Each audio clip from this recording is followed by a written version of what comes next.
Hi everyone, please subscribe to my channel. Blood Immortal Venerable, see playlist for other chapters and novels. I do not translate the novels.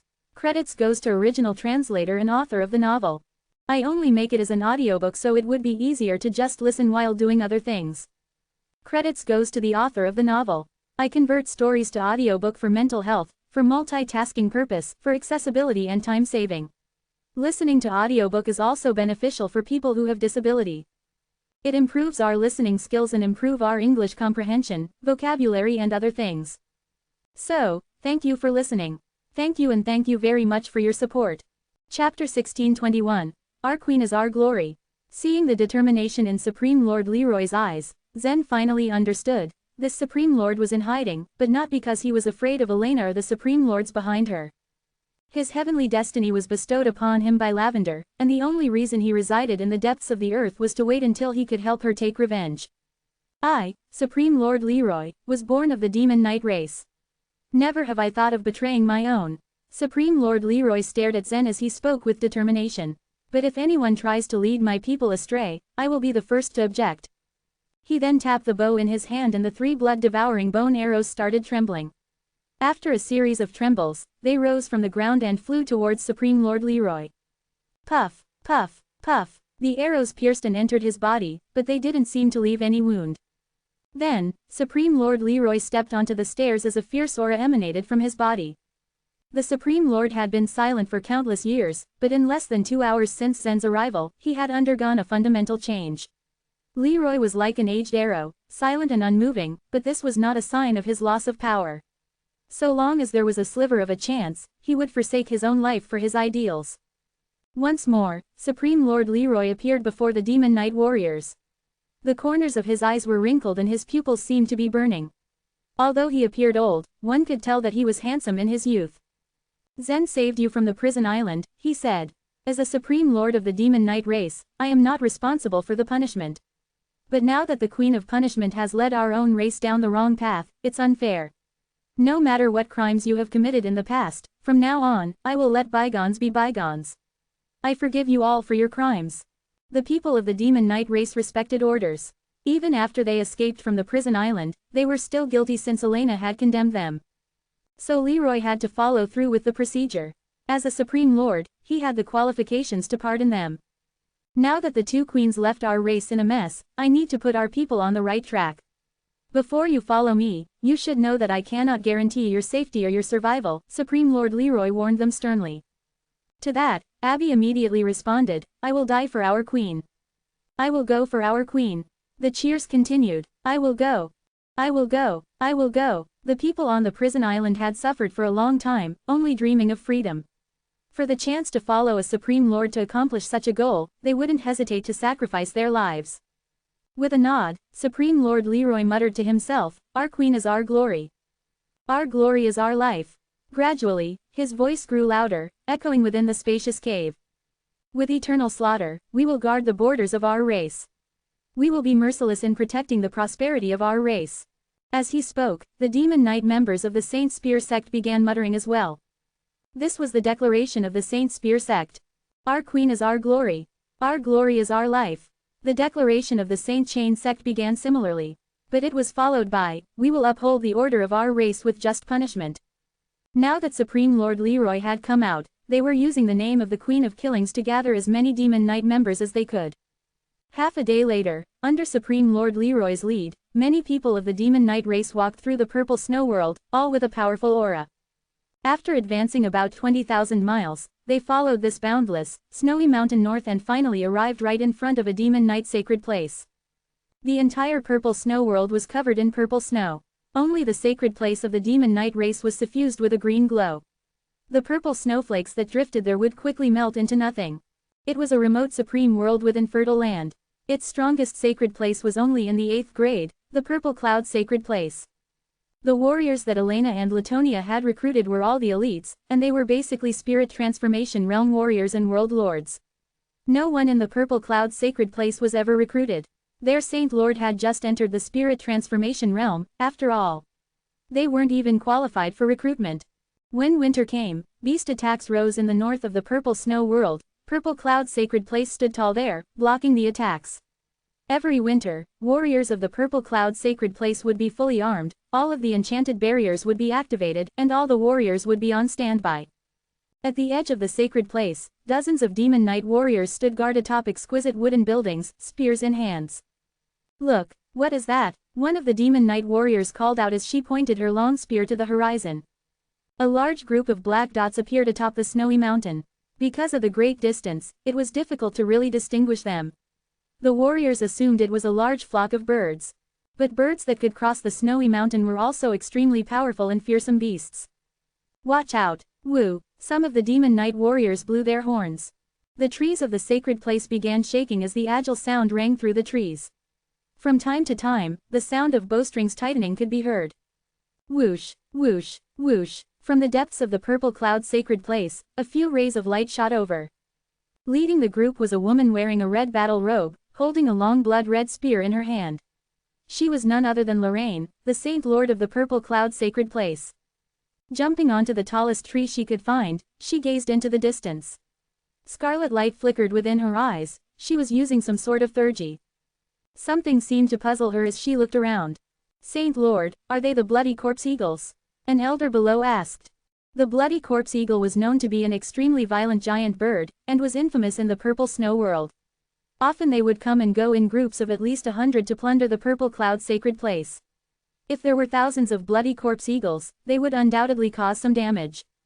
But Lorraine shook her head as she looked strangely at what lay ahead. No, it's a group of demon knight members."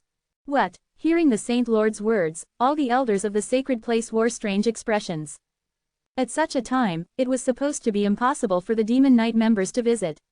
The elders suspected that the Saint Lord was merely mistaken. But Lorraine sounded firm, and when she looked at the approaching group again, she could even discern their cultivation levels. "They are all strong warriors. There seems to be world lords among them." World lords. The elders below could only stare, wide-eyed. There was quite a number of world lords in the universe, adding up to a few 100,000. But their Purple Snow world had none. A prerequisite to gaining a world lord was having a 10th grade sacred place. If some peerless geniuses were to appear in an 8th grade sacred place, they would be selected before coming of age and leave the sacred place. Because of this, not many people within the Purple Cloud Sacred Place had ever seen a world lord in their lives. There seems to be more than one world lord. Lorraine grew more alert and vigilant at the thought. Although they were all from the demon knight race, who knew what kind of people they were? It was entirely possible for them to turn out to be enemies. "How many?" the elder asked again. 8, no, 9. Hold on. The red light in Lorraine's eyes flickered crazily as her voice grew louder, her expression growing more and more shocked. "So many world lords. I think there are even 2 grand world lords among them." Beneath Lorraine, the elders were left dumbfounded. The demon knight warriors stared blankly at the black dots in the sky that seemed to be growing larger and larger. At the rate they were going, it didn't take long before they would enter the Purple Cloud Sacred Place. "What should we do?" asked an elder anxiously. Withdrawing her gaze, Lorraine closed her eyes for a moment. When she opened them again, the red light in them had already dissipated. Her expression seemed to calm down when she jumped down from the treetops. "What else can we do? No matter who they are, if they want to enter our Purple Cloud Sacred Place, we will welcome them respectfully," Lorraine said calmly. Faced with a team led by 2 grand world lords, the Purple Cloud Sacred Place had no other choice but to wait. "You're right." The elders all gathered behind Lorraine and arranged themselves orderly. Regardless of which power they were from or what their goal was, the Purple Cloud Sacred Palace did not have the qualifications to join their mission. There was no need for them to be too nervous. Chapter 1622, A Queen's Order. This team consisted of over 3,000 warriors and had close to 1,000 world lords. Most were at the spirit transformation realm. Amber was actually the one with the lowest cultivation amongst everyone present. There were also 2 grand world lords. Of course, the one with the highest cultivation was Supreme Lord Leroy, who served as their leader. The Purple Cloud Sacred Place couldn't hide their shock when they saw them approach. Even in the entire demon knight race, a group of over 1,000 world lords was definitely not a small power. Every world lord had the qualifications to become a Saint Lord of a 10th grade sacred place. The Purple Cloud Sacred Place was nothing in the eyes of these people, so their unease was understandable. Whoosh, whoosh, whoosh. Not long after, the 3,000 warriors slowly descended upon the Purple Cloud Sacred Place. Seeing such a strong force arrive in front of their doorstep, Lorraine, the Sacred Place's Saint Lord bowed. I am Lorraine, the Saint Lord of the Purple Cloud Sacred Place. We humbly welcome you. The elders behind her also came forward to pay their respects. These people's auras are so strong. They're all world lords after all. What is that old man's cultivation level? The one in the lead. He seems to be their leader. Could he also be a grand world lord? The demon knight warriors gossiped amongst themselves in lowered voices, but did that really help given how sensitive the eyes and ears of these warriors were? These people could hear an insect's chirp from tens of miles away. Lorraine blushed in embarrassment when she heard her warriors' conversation. She quickly turned her head and shushed them. Silence. Everyone quickly shut up under the Saint Lord's order. Now, the only sound that could be heard was the fluttering descent of snowflakes upon the ground. Lorraine looked back at Supreme Lord Leroy with a look of utter bewilderment. All the Demon Knight members were very familiar with their three queens. Whether it be by appearance or aura, all were very familiar with those three supreme rulers whom they had worshipped since their childhood. However, it was different for Supreme Lords. Most Demon Knight members only heard about their names, but had no idea what their faces looked like.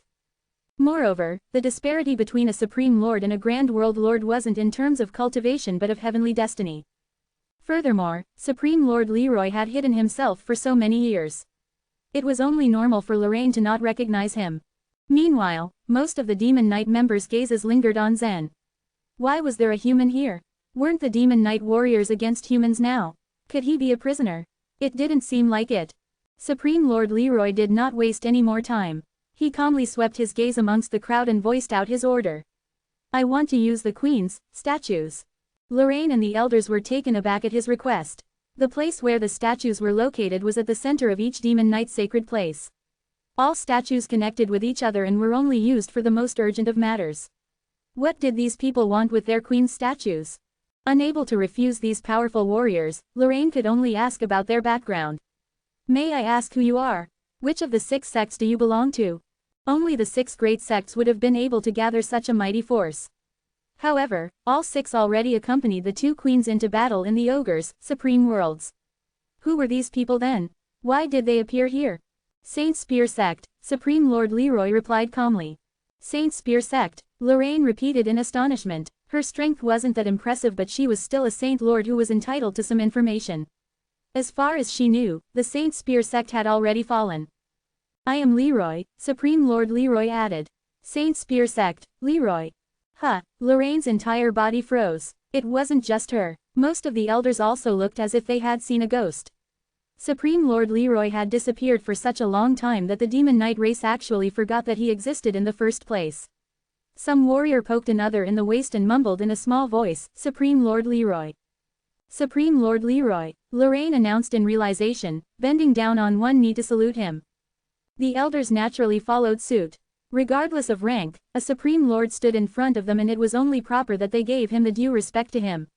Only the 3 queens and the Supreme Lords had this privilege in the Demon Knight race. Supreme Lord Leroy nodded appreciatively. Get up and bring us to the queens' statues. Lorraine stood up and cupped her hands in respect. Please follow me. She quickly turned and led the way. Zen, Amber, and Abby followed closely behind her with the 3,000 Demon Knight warriors in tow. The Saint Lord couldn't help but sweat nervously as she led them to the statues. Supreme Lord Leroy was gone for so many years. The Demon Knight race knew it was mostly because of the conflict between the 2 queens. Elena had declared him to be a traitor. Now that he was here, Lorraine did not have the slightest idea as to what to do.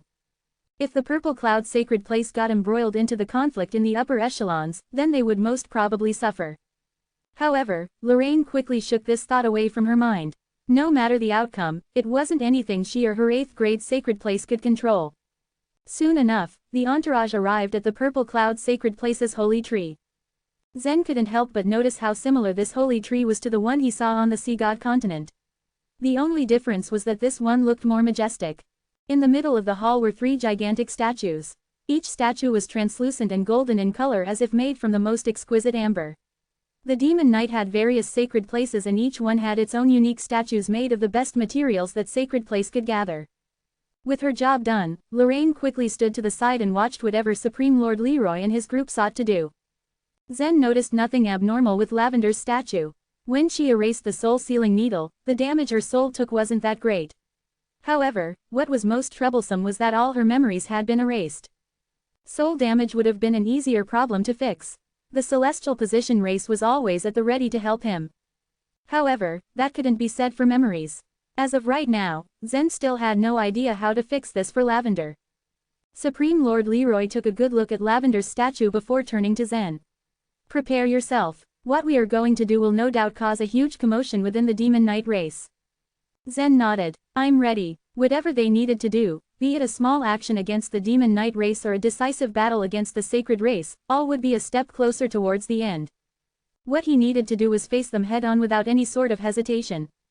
Cause a huge commotion. What is Supreme Lord Leroy going to do? Lorraine wondered nervously. Supreme Lord Leroy reached out and placed his hand on the forehead of Lavender's statue. Buzz. The statue began to emit a faint, demonic red light as if it had suddenly come to life.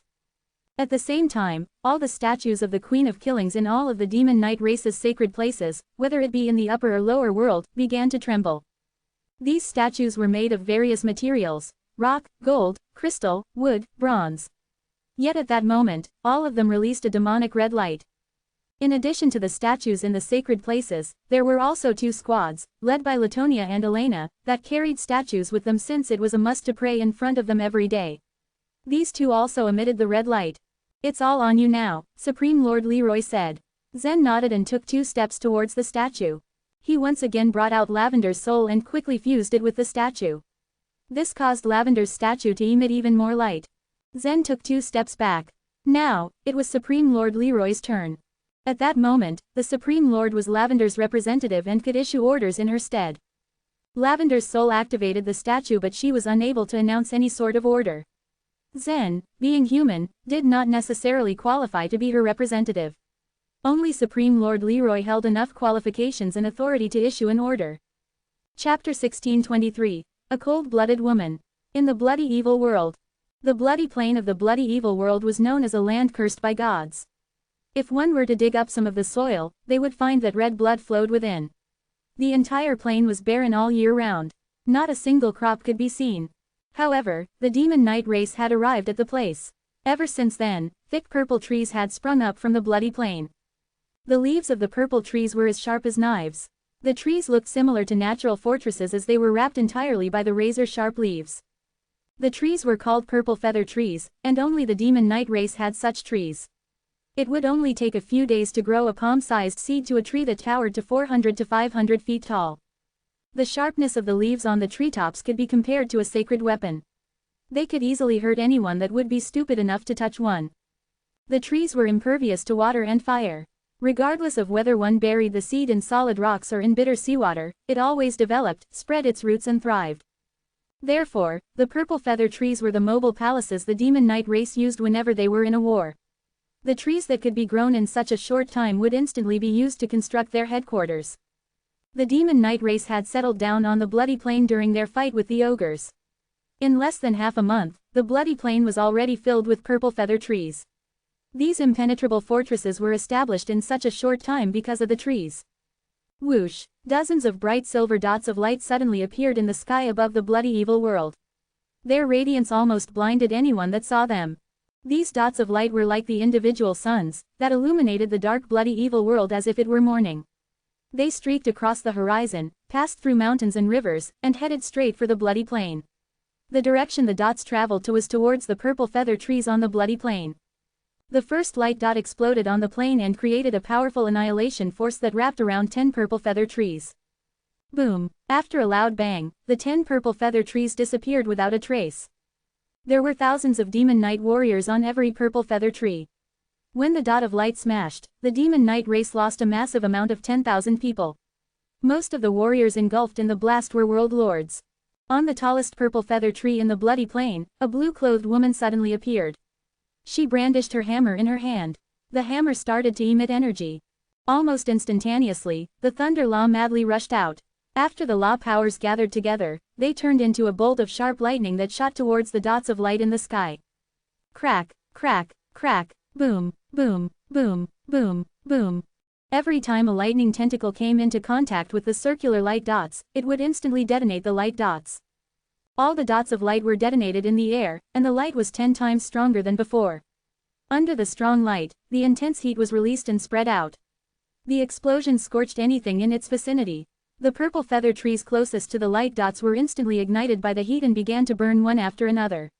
Many demon knight warriors escaped from the purple feather trees. Their miserable screams could be heard by everyone. Swoosh, swoosh, swoosh. 3 streaks of light shot towards the largest purple feather tree. Shockingly, they were the 3 Grand World Lords of the Demon Knight race. After the 3 Grand World Lords leapt onto the tree's crown, they knelt down in front of the blue-clothed woman. Respect and admiration appeared in the Grand World Lords' eyes as they gazed upon the woman. My queen, it was the ogres, schemed to make us retreat to the bloody plain.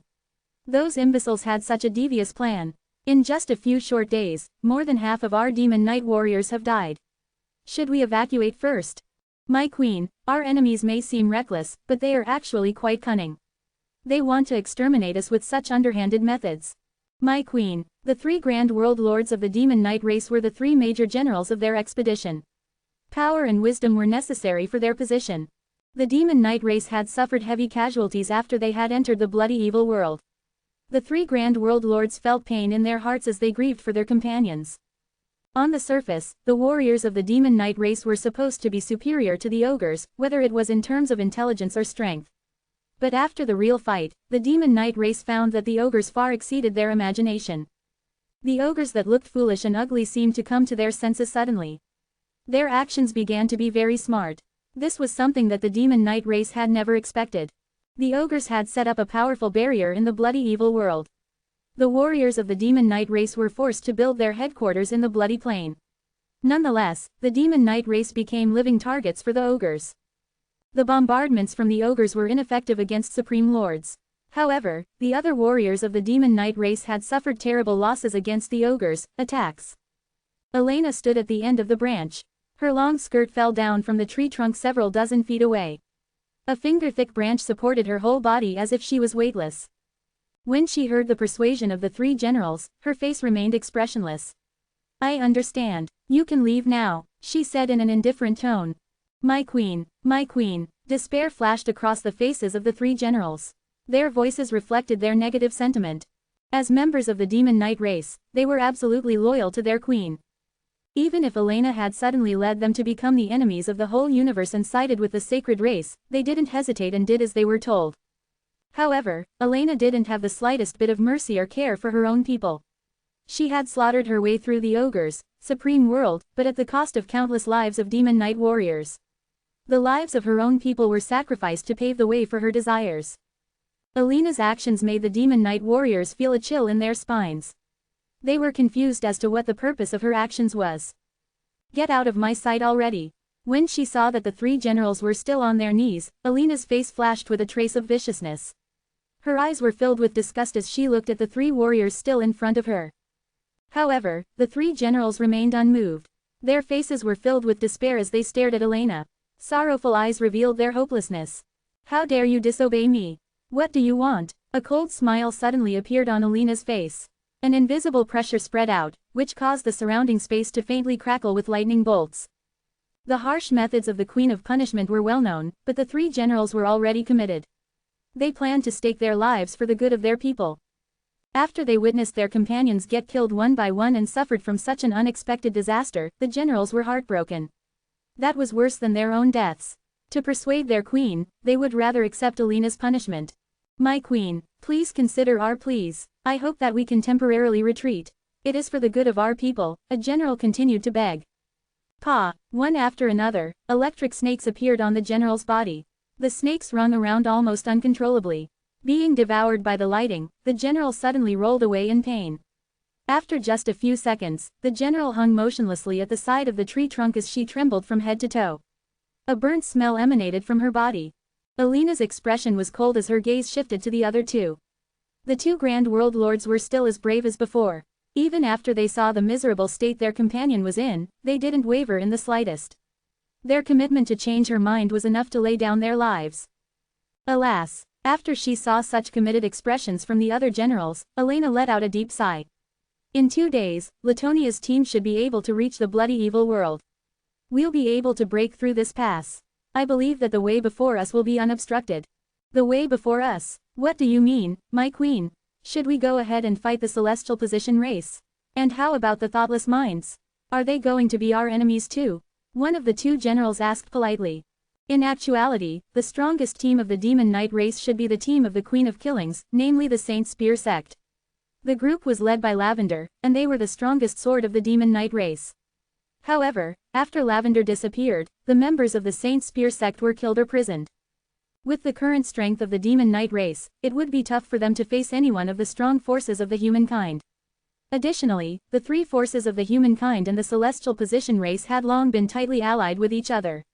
The Demon Knight race would only rush their death if they dared to mess with them. The sacred race won't just stand by and watch. In the end, the final victory belongs to us, Elena replied in a confident voice. Does such a victory mean anything to us? Would it be really worth the sacrifices we've made? The general gritted her teeth after she spoke. Regret was reflected in her tone. Elena was slightly stunned. She paused for a while before she looked at the general again. She is right. To the Demon Knight race, such a victory would be meaningless.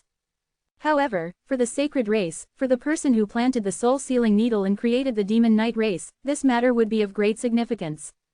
This is my mission, Elena thought. She grew even more devout to accomplish her goals. As a result, she did not have the slightest bit of mercy for the deaths of her clansmen. She dismissed such casualties as necessary sacrifices. You don't need any meaning, Elena replied coldly. Her eyes remained cold. My queen, you only need us to send ourselves to our deaths. You want us to fall on our swords for a victory without any importance? The general asked in a worried voice. Yes, Elena replied coldly. An expressionless face showed how little she cared for her people. You're crazy, the general suddenly scolded in rage. There had never been anyone from the Demon Knight race who dared to speak to their queens like that. Even if some of their sinful fellow members of the Demon Knight race had betrayed them, they would still not be dissatisfied with their queens. The queens of the Demon Knight race were supposed to be absolute. However, at that moment, the general reprimanded the Queen of Punishment right in front of her face. That was something that had never happened before in the Demon Knight race. How dare you, imbecile! Pa! Lightning flashed in Elena's eyes. The general was struck by lightning and immediately tumbled down the tree. Smoke appeared from the general's body as a burnt smell filled the air. Only one general was left in front of Elena. Are you going to reprimand me too? Who do you think you are? Elena stared at her and asked in a scary tone. The general was about to speak when something happened. At that moment, a vicious, murderous intent was suddenly emitted from the purple feather trees. Like the palaces of the Demon Knight race, there were queen statues in every purple feather tree. At this moment, the statue of the Queen of Killings emitted an intense red light. It was followed by an old and familiar voice. I am Supreme Lord Leroy, a representative of the Queen of Killings. I am here to issue a Queen's order. Chapter 1624. Unable to refute. If one wanted their voice heard by the entire Demon Knight race, a roaring token might be used. This was especially useful for announcements like the Queen's Decree. However, the Queen's Decree was usually issued during a special ceremony. The Demon Knight had to do that via the Queen's statue as a sign of respect for the Queen. At that moment, all the members of the Demon Knight in the upper world, the lower world, and sacred places were all taken by surprise. They did not expect what they heard next. It's Leroy. Has Leroy really returned? Why is he the one issuing the Queen's Decree on behalf of the Queen of Killings? What is he trying to do? Everyone couldn't help but discuss this development among themselves. The Board of Elders paid especially close attention to this matter. They had to know the current situation, so they could avert any crisis if needed. When they heard the words, Queen's Order, they quickly realized that another big change was about to happen among the Demon Knight. On behalf of the Queen of Killings, I declare that the Queen of Life, Latonia, and the Queen of Punishment, Elena, are traitors. They have been brainwashed by the alien race to betray the entire evolutionary universe and lead the Demon Knight towards annihilation. Supreme Lord Leroy's voice reverberated throughout all the sacred places of the Demon Knight. There was no one that could not have heard his pronouncement. Understandably, all the Demon Knight members were shocked. This had never happened before. As they heard Supreme Lord Leroy's declaration, they couldn't believe their ears. They never thought that the Queen's decree would be so harsh. The Demon Knight should know where we stand in the current situation of the universe. The best thing we could do now is to follow the Queen of Killings and retreat from the war. We need to regroup our forces, regain our strength, and try our best to make our race stronger. Supreme Lord Leroy delivered the message to the multitudes of Demon Knight race that were listening.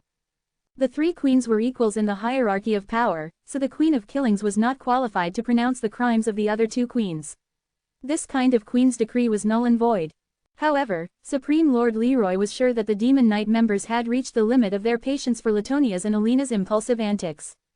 The members of the Demon Knight were very loyal and faithful to the queens, but even their loyalty and tolerance were not limitless. Before this, Lavender had never taken any action against the other two even though she disapproved of their actions. By forcefully starting a war, Latonia and Alina had already betrayed the trust of the members of their race. The Demon Knight members naturally supported and followed their queens unquestioningly.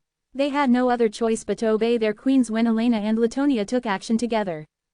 Now that the Queen of Killings had stood up against the other two, it gave them another cause to support. They no longer had to force themselves to go along with the decisions of Latonia and Alina. If they didn't want to betray their race, the members of the Demon Knight race had an easy choice. All they had to do was to follow the Queen of Killings. Lorraine, the Saint Lord of the Purple Cloud Sacred Place, was also stunned when she heard Supreme Lord Leroy's announcement. She never thought that things would escalate to this level among the queens. Lorraine knew that since Supreme Lord Leroy led the group here, it would definitely cause a huge commotion and he might meddle in the dispute among the queens. However, she never expected that it was Supreme Lord Leroy who would directly declare the other two queens to be traitors.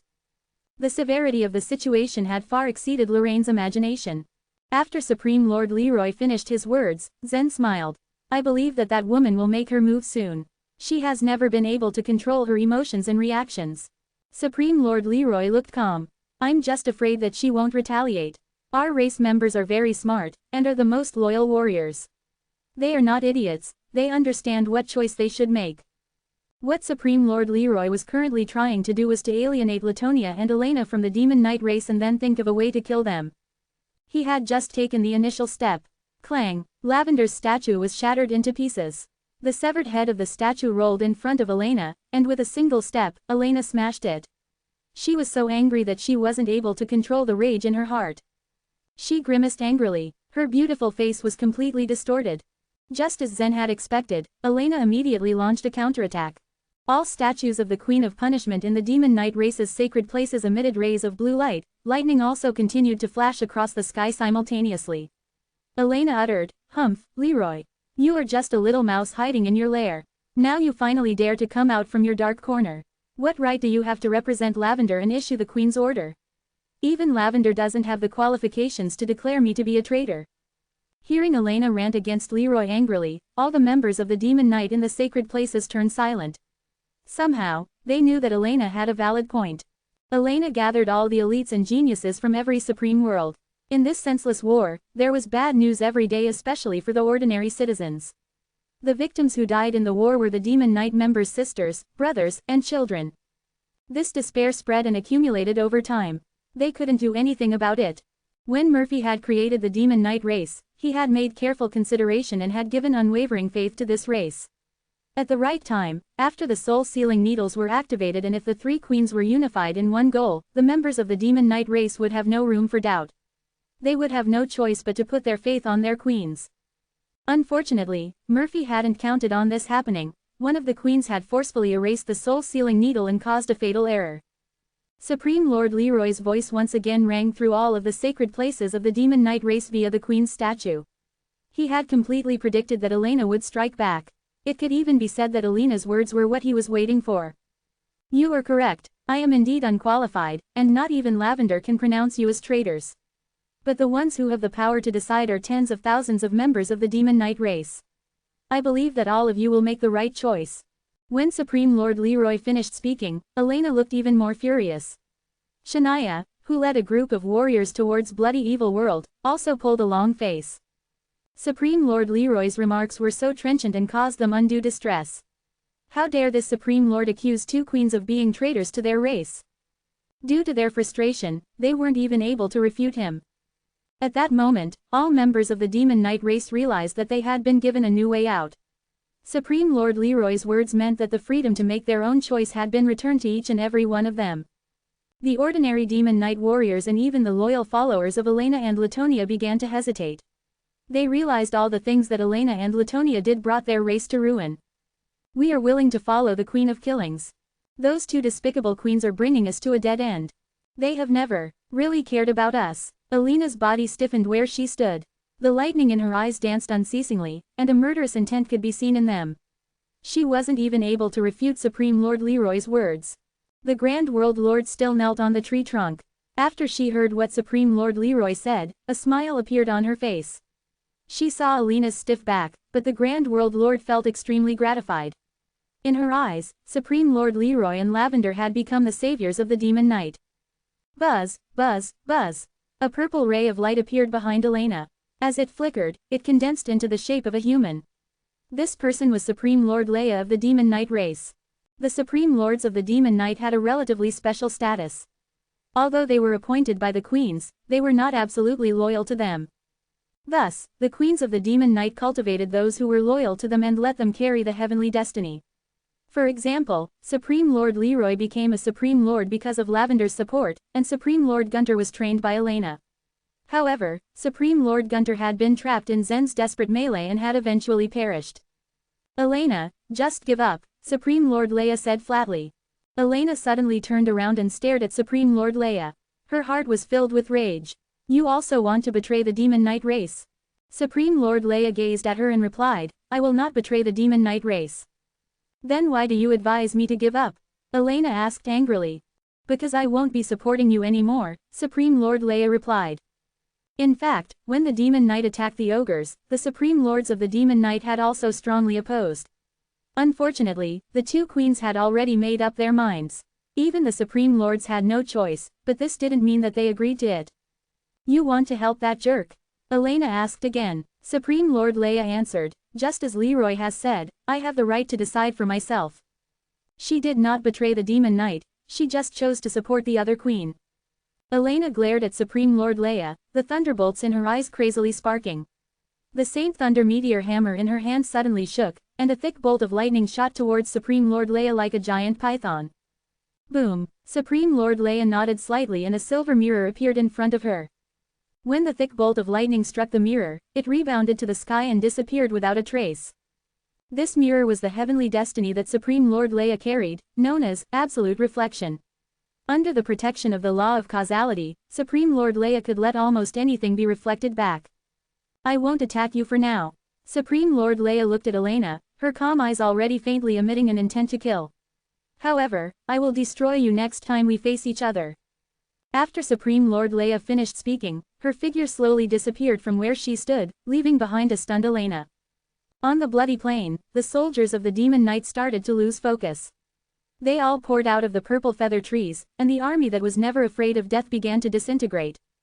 They weren't running for their lives, they had just chosen their new leader. Chapter 1625, Flee. Neither Supreme Lord Leroy nor Zen had expected the Queen's order to have such an effect over every member of the Demon Knight race. Over the years, Lavender had long disappeared, and Latonia had been reincarnated into Shania, who was obsessed with the study of laws. After Alina had controlled the Demon Knight race, she went against her clansmen's will and discriminated against those who held different views. The Board of Elders couldn't endure her behavior any longer, but as the Queen of Punishment, she had her own methods of ruling with a heavy hand by suppressing her people's anger and dissatisfaction. Despite that though, those strong negative emotions never disappeared. Rather, they were accumulated bit by bit, somewhat like a silent volcano, preparing itself for eruption. The pressure building within the race became greater and greater. After the sacred race started to invade the evolutionary universe, Alina had brazenly announced that they would join hands with the sacred race. At that point, the entire Demon Knight race had already reached the limit of their endurance. They considered themselves part of the universe. If this had happened in the past, they would have probably chosen to fight against other races in order to strive for the territory and resources. After all, it was for the sake of their own race. As the sacred race invaded, all the races rose together in an attempt to expel them, but Alina wanted her race to take their side. The Demon Knight members had reached the end of their forbearance. Most of them thought their queen had gone mad. Even so, they still chose to follow their queen's orders. No one took the lead in raising any objections. The Supreme Lords chose to remain silent too, and the Board of Elders didn't utter a single sound. No one was capable of speaking up to their queens. Despite their lack of action, they grew more and more disappointed, slowly reaching a tipping point. That was why the three generals of the Demon Knight race had appealed to Alina, in hopes that she could temporarily withdraw the troops and even stop the war. Supreme Lord Leroy spoke at that very moment, and his order was like a spark thrown into a burning pan of oil. The rage that had been suppressed for so long by the Demon Knight members was finally erupting. Let's go. We now have a new option. We don't need to work for such a brutal queen anymore. I will follow the Queen of Killings.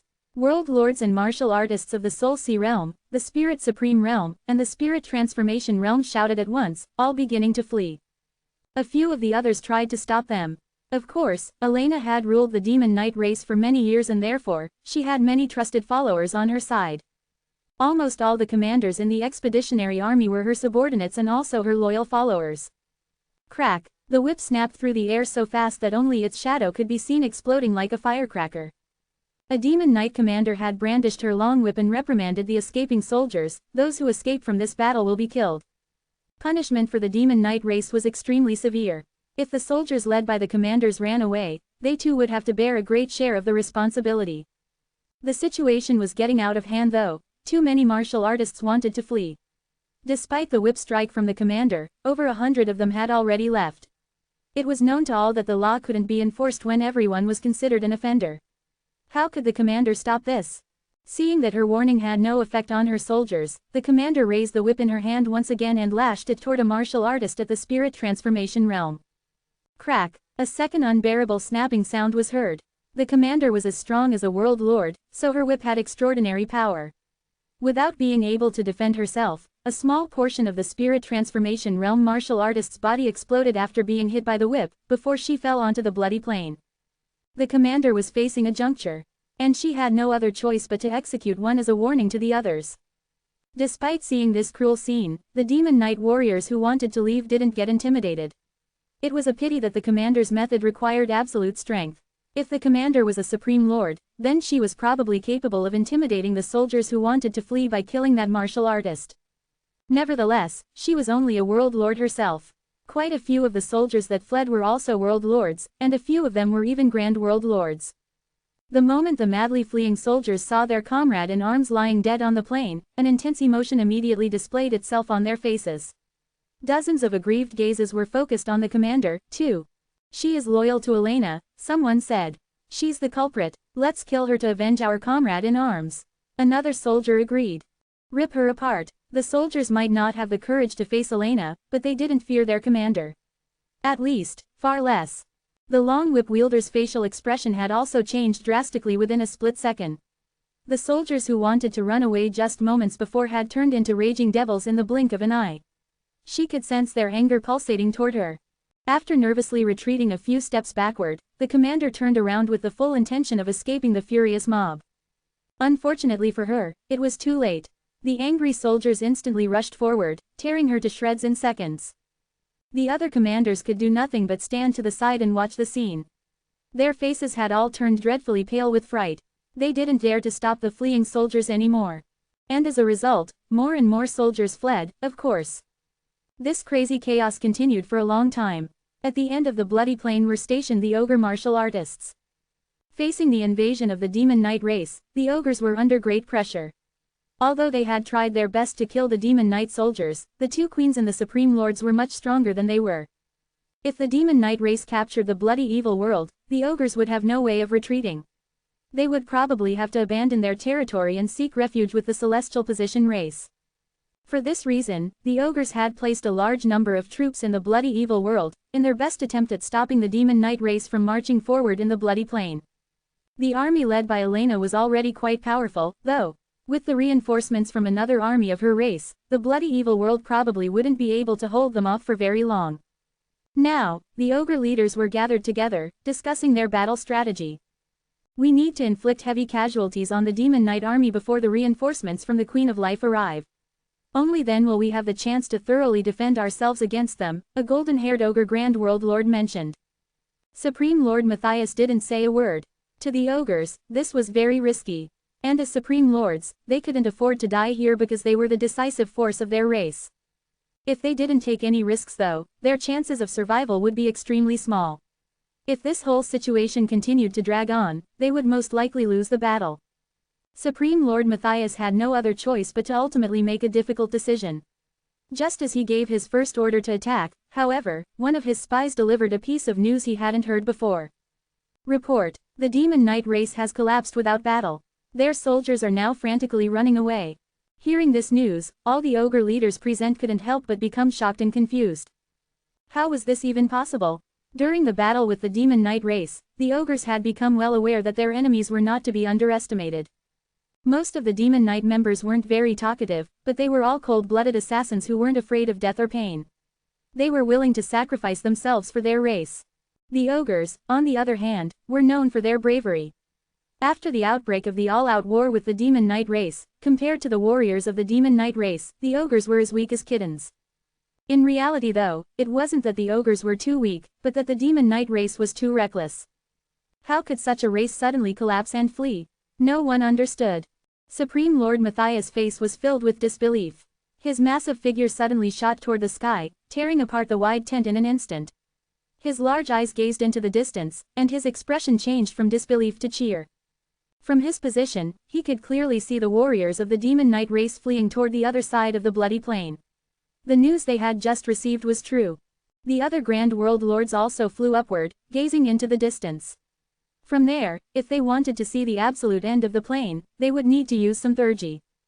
Their faces quickly changed into expressions of joy and happiness too. As the Demon Knight race bewitched. I just can't believe that they would actually run away. Did something happen on the bloody plain, perhaps? The Grand World Lords began taking their guesses one after the other. This is a one-of-a-kind opportunity. Let's chase after them and kill them all. One of the Grand World Lords was shouting with excitement, his eyes gleaming. Supreme Lord Matthias simply shook his head.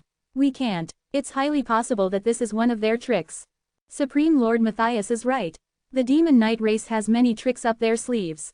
If they lure us in deep, we may get ourselves into deeper trouble, another Grand World Lord echoed, nodding in agreement. On the one hand, now that the Demon Knight race seemed to be fleeing, it certainly was an opportunity for the ogres to chase after them and kill them. On the other hand though, taking such action was too risky, and they therefore decided to hold off and wait. They continued watching, and before long, most of the Demon Knight soldiers had fled. In the end, only a few hundred warriors were left. These people were the core members of the Saint Chain sect. They were absolutely loyal to Elena.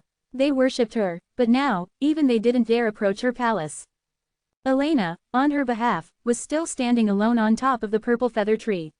Her azure eyes stared into the distance, her face filled with desolation. Her long skirt fluttered in the gentle breeze, causing her to feel an unprecedented chill. After a while, she jumped down from the tree and landed on the ground like a bolt of lightning.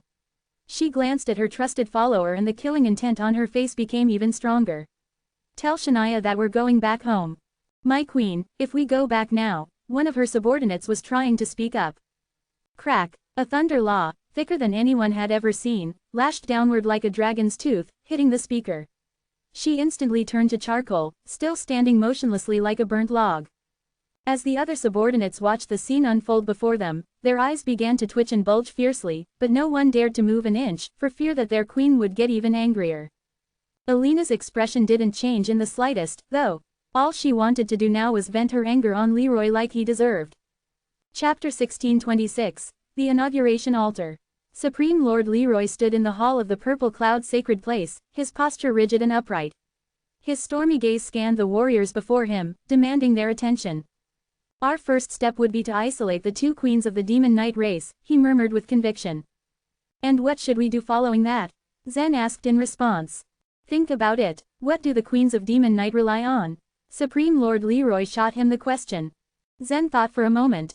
The pools of faith, Lavender, Elena, and Latonia, each had the cultivation base of a world lord. Without the faith energy, their strength could contest a Grand World Lord's. However, by dint of the faith energy, they possessed the great power to take the life of the Supreme Lord. Back then, Elena could defeat Lavender because the latter's pool of faith had been sealed off, rendering it unusable. For that reason alone, there had existed a huge chasm between Lavender's strength and Elena's. In the end, Elena had made quick work of the other competent queen. Supreme Lord Leroy nodded, a satisfied smile hanging on his lips. Yes, if you wish to kill Elena and Latonia, you have to demolish their pools of faith. That would be the subsequent step. These decisive words fell on the ears of the listeners, and they were struck dumb. Everyone stared wide-eyed at the Supreme Lord, shocked beyond measure. The 3,000 Demon Knight martial artists in the hall, who had followed along with the group, held similar expressions of disbelief on their faces. Demolish the pools of faith. It sounded like an outrageous game changer. The pools of faith were the very foundation of the demon knight race. The queens of the race got replaced as generations came by and went, but as the years rolled on, the 3 pools of faith remained intact, still unchanged and imposing as ever. As long as the pools existed within the race, it was akin to having 3 additional supreme lords. It was what made demon knight sui generis. In the entire wide world, no other race had access to such unique resources at hand.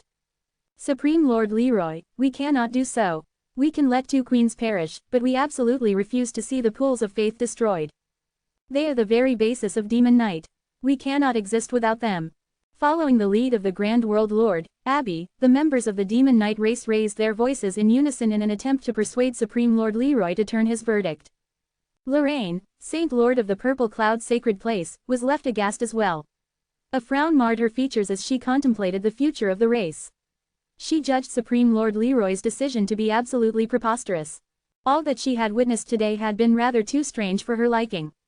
A number of formidable demon knight warriors had mysteriously shown up, with even a Supreme Lord among them. Now, this Supreme Lord was aiming to destroy the pools of faith within the race. She was not sure if she was hallucinating or if the world itself had turned upside down. However, Supreme Lord Leroy was resolute, notwithstanding the loud murmurs of protest. His remote gaze swept over everyone as he added, "From now on, we don't require 3 queens to control our race. 1 is enough for us." The faith energy of the entire demon knight was restricted, so the 3 queens had shared it among them. If only 1 pool of faith was retained and all faith energy went in the hands of 1 queen alone, it would greatly alter her strength for the better. The crowd fell into an abrupt silence as they absorbed the implication of this. In fact, Supreme Lord Leroy's words made sense. The demon knight had 3 queens, and although their roles were largely separate, they often fought incessantly. Crowning 1 queen alone would be a step in the right direction. "Where are the pools of faith?" Zen asked Supreme Lord Leroy, his pupils shining. The demon knight members, needless to say, knew of the existence of the pools of faith. Those who had the ancient bloodline running through their veins were qualified to make use of the power of the pools. However, most others were unaware of their exact location. They are located at the inauguration altar in the center of the Rosy Cloud world, which is the core supreme world of the demon knight race. Of course, it is bound to be guarded most heavily. Supreme Lord Leroy looked at Zen grimly before continuing, "We cannot lose time. Elena isn't foolish, and she has resources aplenty at her disposal and will figure out our tactics soon enough." Then, he turned to the others. "I will first move to the Rosy Cloud world with Zen by means of the grand teleportation technique. It is a long distance. You lot can return to the Jade Flute world, where the Saint Spear sect resides." The warriors stared back at him in perplexity as they absorbed his words, suddenly remembering that the Supreme Lord had been absent for some time. Supreme Lord Leroy noticed this and explained bemusedly, "It would take us a long time to get to the Rosy Cloud world. I can't bring all of you there." He wondered if the warriors truly thought they could tag along. It was known that a Supreme Lord could use the grand teleportation technique to cross several Supreme worlds, but he could only carry 2 or 3 people at most with him. Ahem. Zen put his fist near his mouth and made a show of coughing, attracting the attention of Supreme Lord Leroy. "We don't need to go through all that trouble." "What do you mean?" Supreme Lord Leroy asked doubtfully, narrowing his eyes. Suddenly, faint light flashed in Zen's hand as the space law condensed within the teleportation token, turning into a streak of incandescent brilliance that spiraled before Zen. Supreme Lord Leroy was flummoxed at this display. He could feel the unfathomable power of space contained within the spinning light, but he was clueless as to what Zen appeared to want to do. Truthfully, even a Supreme Lord could hardly dare imagine that an unusual entity such as the teleportation token existed in the universe. In fact, the teleportation token was comparable to a heavenly destiny. "Come with me." Zen gestured to the Supreme Lord and coolly stepped inside the spinning light, instantly disappearing from everyone's view. The other warriors of the Demon Knight had already witnessed the miracle of the teleportation token previously. They were not so baffled anymore, but Supreme Lord Leroy became more and more curious.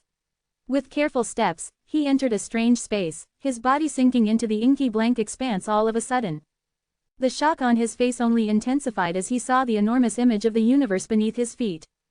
"What is this place?" Supreme Lord Leroy possessed wide knowledge and experience, so upon seeing the view of the Supreme Worlds, he naturally inquired, "Is it that we can teleport to anywhere through this space?" Zen nodded with a knowing smile. Supreme Lord Leroy's eyes widened like saucers as he absorbed this piece of information. It was the second time that Zen had shocked him in such a short period of time. Because Supreme Lord Leroy had remained underground, he did not receive many opportunities to gather information. He could merely rely on the words uttered through the roaring tokens in order to determine the situation of the outer world. In truth, he did not know much about Zen at all. He had deduced that Zen was capable of looking for him only because of Lavender's soul. Issuing a queen's decree required the help of her soul, and it was indispensable for the purpose of stepping into the inauguration altar. As for other matters, Supreme Lord Leroy did not have much hope. He only knew that if they were able to successfully destroy the two pools of faith, he would personally kill Elena and Latonia. Remembering what he had said previously, Supreme Lord Leroy fidgeted a bit, feeling a little awkward and self-conscious. He let out a short burst of laughter. "You have quite a few resources yourself. Always surprising me." This way, Supreme Lord Leroy thought that they would naturally be able to save quite a bit of time. Zen nodded noncommittally, somewhat amused. Amber, Abby, and many other members of the Demon Knight too entered the space and headed toward the rosy cloud world. Not long after, a space law appeared in the sky above the northern region of the rosy cloud world, creating a crack in the space. The crack acted like a window for a place otherworldly. Zen was the first to get through it. After all of them stepped in, the crack disappeared. The rosy cloud world and the purple snow world were on completely different levels. The rosy cloud world was the core supreme world of the Demon Knight. The coronation ceremony for the queen of the race was held here from time immemorial. Furthermore, this was where the Demon Knight race had originated. The rosy cloud world alone consisted of 9 10th grade sacred places, as well as a large number of those below the 10th grade. The number of Demon Knight members that resided here was several times greater than that in the other supreme worlds. It was also rife with lush greenery. Flora flourished in abundance within the sacred places, enfolding the supreme world in its splendor. After the Queen's decree was issued, it had caused a great commotion in the sacred places. The core area of the rosy cloud world was naturally no exception to it. At present, these sacred places were in chaos and struggling to maintain any semblance of balance. A large majority of the Demon Knight members chose to support Supreme Lord Leroy and Lavender, but there were some in the rosy cloud world who were still faithfully on Elena's side. Although Elena had been reckless and foolhardy, the Demon Knight followed rigid rules and believed that it was imperative that each of the 3 queens perform their roles and duties strictly, no matter the cost. Now, Supreme Lord Leroy had declared Elena and Latonia to be traitors, which they felt was wholly unreasonable. The rosy cloud world had been in conflict over the matter. The inauguration altar saw more and more members of the Demon Knight falling to their knees in ardent prayer, beseeching the gods to help their race overcome this disaster. Supreme Lord Leroy led Zen and the others as they flew past the sacred places. In normal circumstances, guards from sacred places could be found patrolling the area. However, no one paid attention to the company today. Perhaps the guards noticed but ignored them. In the last few days, the faith in the race had collapsed to a staggering degree. As soon as Supreme Lord Leroy flew down to the inauguration altar, a few members of the race recognized him. Chapter 1627, Faith Trial. Within the Demon Knight, this inauguration altar was known as the holy place of pilgrimage. Although many of the Demon Knight warriors' strength wasn't considered powerful, because they worshipped their queens so highly, many of them would come here from various supreme worlds in order to cultivate. These Demon Knight members would worship their queens every day though, and some even gave up on their cultivation. These members were called pilgrims. For even the strongest of powerful pilgrims, it usually took them years to travel a long distance to reach here from other supreme worlds. With time though, most of them could manage to make it. However, for the weak pilgrims, they'd probably spend their entire life on the road. Even before their lifespan ran out, it would still be difficult for them to reach the rosy cloud world, let alone personally see the inauguration altar. The inauguration altar was incomparably huge. And around the inauguration altar was an even greater platform, millions of feet in diameter. On this platform were many warriors of the Demon Knight. Much like the followers of the secret sect in the thoughtless minds, the warriors were prostrating on the ground, and in their hearts, they knew that the queens were the supreme existences as well as the true gods that had protected them. Although most of the sacred places of the rosy cloud world were in complete chaos, the great platform surrounding the inauguration altar remained solemn and quiet. No one dared to make a ruckus here. "It's Leroy. Supreme Lord Leroy has come to the inauguration altar," someone from the crowd was shouting. Supreme Lord Leroy had led the group of Demon Knight warriors to this location. With thousands of warriors following him, he had of course attracted the attention of quite a few people. Although Leroy hadn't made an appearance for many years now, most of the people present still recognized him. The loud shouting immediately broke the silence. Countless members of the Demon Knight widened their eyes and looked toward the sky. Supreme Lord Leroy had been the one to issue the Queen's order, and his name had spread far and wide among the Demon Knight in a short period of time. A few warriors completely viewed him as the only savior of the Demon Knight race, the only one capable of saving them from this dire situation. However, at the same time, there were also certain members who viewed him as a traitor, as someone who had broken the rules that the Demon Knight race had set and followed for countless years. In the dense crowd, a minimum of 10 people watched Leroy closely, like a group of hawks. The group nodded at each other, their faces turned vicious. One of them infused his life vitality into his voice, and suddenly shouted towards the sky, "Traitor! The Queen of Killings of our Demon Knight has long perished. Since you have falsely passed on the Queen's order, you will be punished with death." These pilgrims were totally blinded by their beliefs. They had even given up on cultivation. Now, they only wanted to contribute their faith. Without the ability to distinguish between right and wrong, these blind martial artists could easily be manipulated. The debate in the past few days had been limited to the various sacred places and hadn't yet affected the inauguration altar. Perhaps these pilgrims had heard rumors about the Queen's order, but the vast majority of them hadn't been able to clearly discern the truth behind it. To them, there was little importance to who was going to be crowned Queen of the Demon Knight. "Why aren't you kneeling down before the inauguration altar, begging for forgiveness from all the queens of our Demon Knight throughout the ages?" Another person from the crowd was now shouting, too. "Supreme Lord Leroy wants to usurp the throne. He wants to destroy the pools of faith and break the unity of our Demon Knight. Every one of the Demon Knight race will sacrifice their lives in order to keep this demon out of here." Plenty of martial artists in the crowd were now calling out, one after the other. The martial artists that lurked in the crowd used their life vitality to shout in an attempt to get all the Demon Knight members to hear them. By doing this, they were trying to misguide them with their incendiary remarks. Zen's brow creased slightly when he heard these loud, confident voices.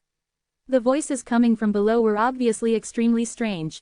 In his opinion, it was likely that someone was purposefully spreading such words. And although the method was extremely vile, it was actually extremely effective at the same time. These words quickly influenced the emotions of the pilgrims below. They glared at Supreme Lord Leroy, who was floating in the sky above. There were close to 1 million Demon Knight pilgrims on the square. Most of them were weak in cultivation, and even more so, a few of the Demon Knight members were only nature creatures, which were no different than mortals in the Demon Knight race. However, these people had no fear of a mighty Supreme Lord. Under the Queen's protection, there was not a single trace of hesitation in these pilgrims. "Shut up." With a cold snort, Leroy raised the short bow in his hand. His movement was so fast that no one had seen how, or even when, the arrow had been shot. What they could see though, was a minimum of 10 golden sparks suddenly appear in front of Leroy and shoot out in different directions. Whoosh, whoosh, whoosh, whoosh, puff, puff, puff, puff. Although the martial artists were hiding in the crowd, Leroy's judgment was extremely accurate. The golden scorching sun arrows shot through the crowd, accurately nailing down the martial artists that had spread the words in an attempt to mislead the others. Although Leroy had casually shot these scorching sun arrows, warriors beyond the level of Grand World Lords wouldn't have any power to defend against the attack. Blood splattered out from amongst the crowd, and a few of the pilgrims let out terrified screams. Unfortunately, Leroy's actions had caused them to become even more furious. Certain martial artists were even jumping out to insult him. "Leroy, how dare you slaughter your own kind before the inauguration altar? How disrespectful. Our race's Queen of Killings actually chose someone like you to become a Supreme Lord, clearly she was too blind." Quote. Zen looked down at the increasingly noisy crowd and asked, "What are they trying to do? It doesn't seem to make much sense to me." Leroy narrowed his eyes and pondered. Suddenly, he seemed to recall something important. His expression changed slightly as he grabbed Zen and flew swiftly towards the inauguration altar. "We might be in trouble. Let's go." Seeing Supreme Lord Leroy so anxious, Zen too felt even more perplexed. "What do you mean?" Elena seems to have been well prepared. She actually arranged for such a group of fellows who don't care for their lives. It looks like they want to activate the faith trial and block us from the inauguration altar. I had forgotten about this. By the time Leroy had finished speaking, he and Zen had reached the front of the enormous inauguration altar. Here, they stopped. This was when Zen finally found the chance to ask, "And what exactly is the faith trial?" Leroy revealed a regretful expression. He stared straight through Zen and said, "That is the faith trial. The inauguration altar was the foundation of all queens. Once the inauguration altar was destroyed, the queen's strength would equally be greatly reduced. Thus, and for good reason, the inauguration altar was most likely the most heavily guarded area. And the outermost layer of defense was this faith trial. And the right to start this faith trial was not held within just one single person, no, but rather in the millions of pilgrims on the platform. When these pilgrims decided that someone was not qualified to approach the inauguration altar, the faith trial would be activated. Elena, though, had already arranged for daredevils to spread a few rumors among these pilgrims. After the appearance of the Supreme Lord Leroy, the said daredevils risked their lives to slander him. In this way, Elena had easily succeeded in making the crowd hate Leroy.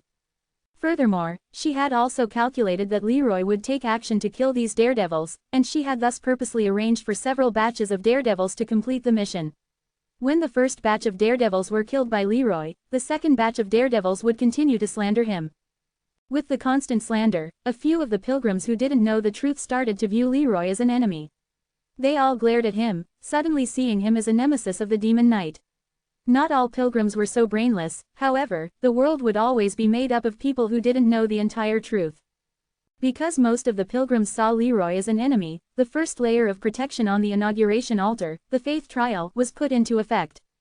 The massive inauguration altar was a tower in a triple diamond shape. Where these three diamonds connected were the stairs to walk up to the inauguration altar. As the faith trial was activated, 3 bands of pure colorful light began to emit from the tower. The 3 bands of light were distinctively red, blue, and green. These were the colors of the 3 Demon Knight Queen's faith energy. The 3 bands of light floated in the air and began to condense. In no time, the beams began to transform into human figures, one after the next.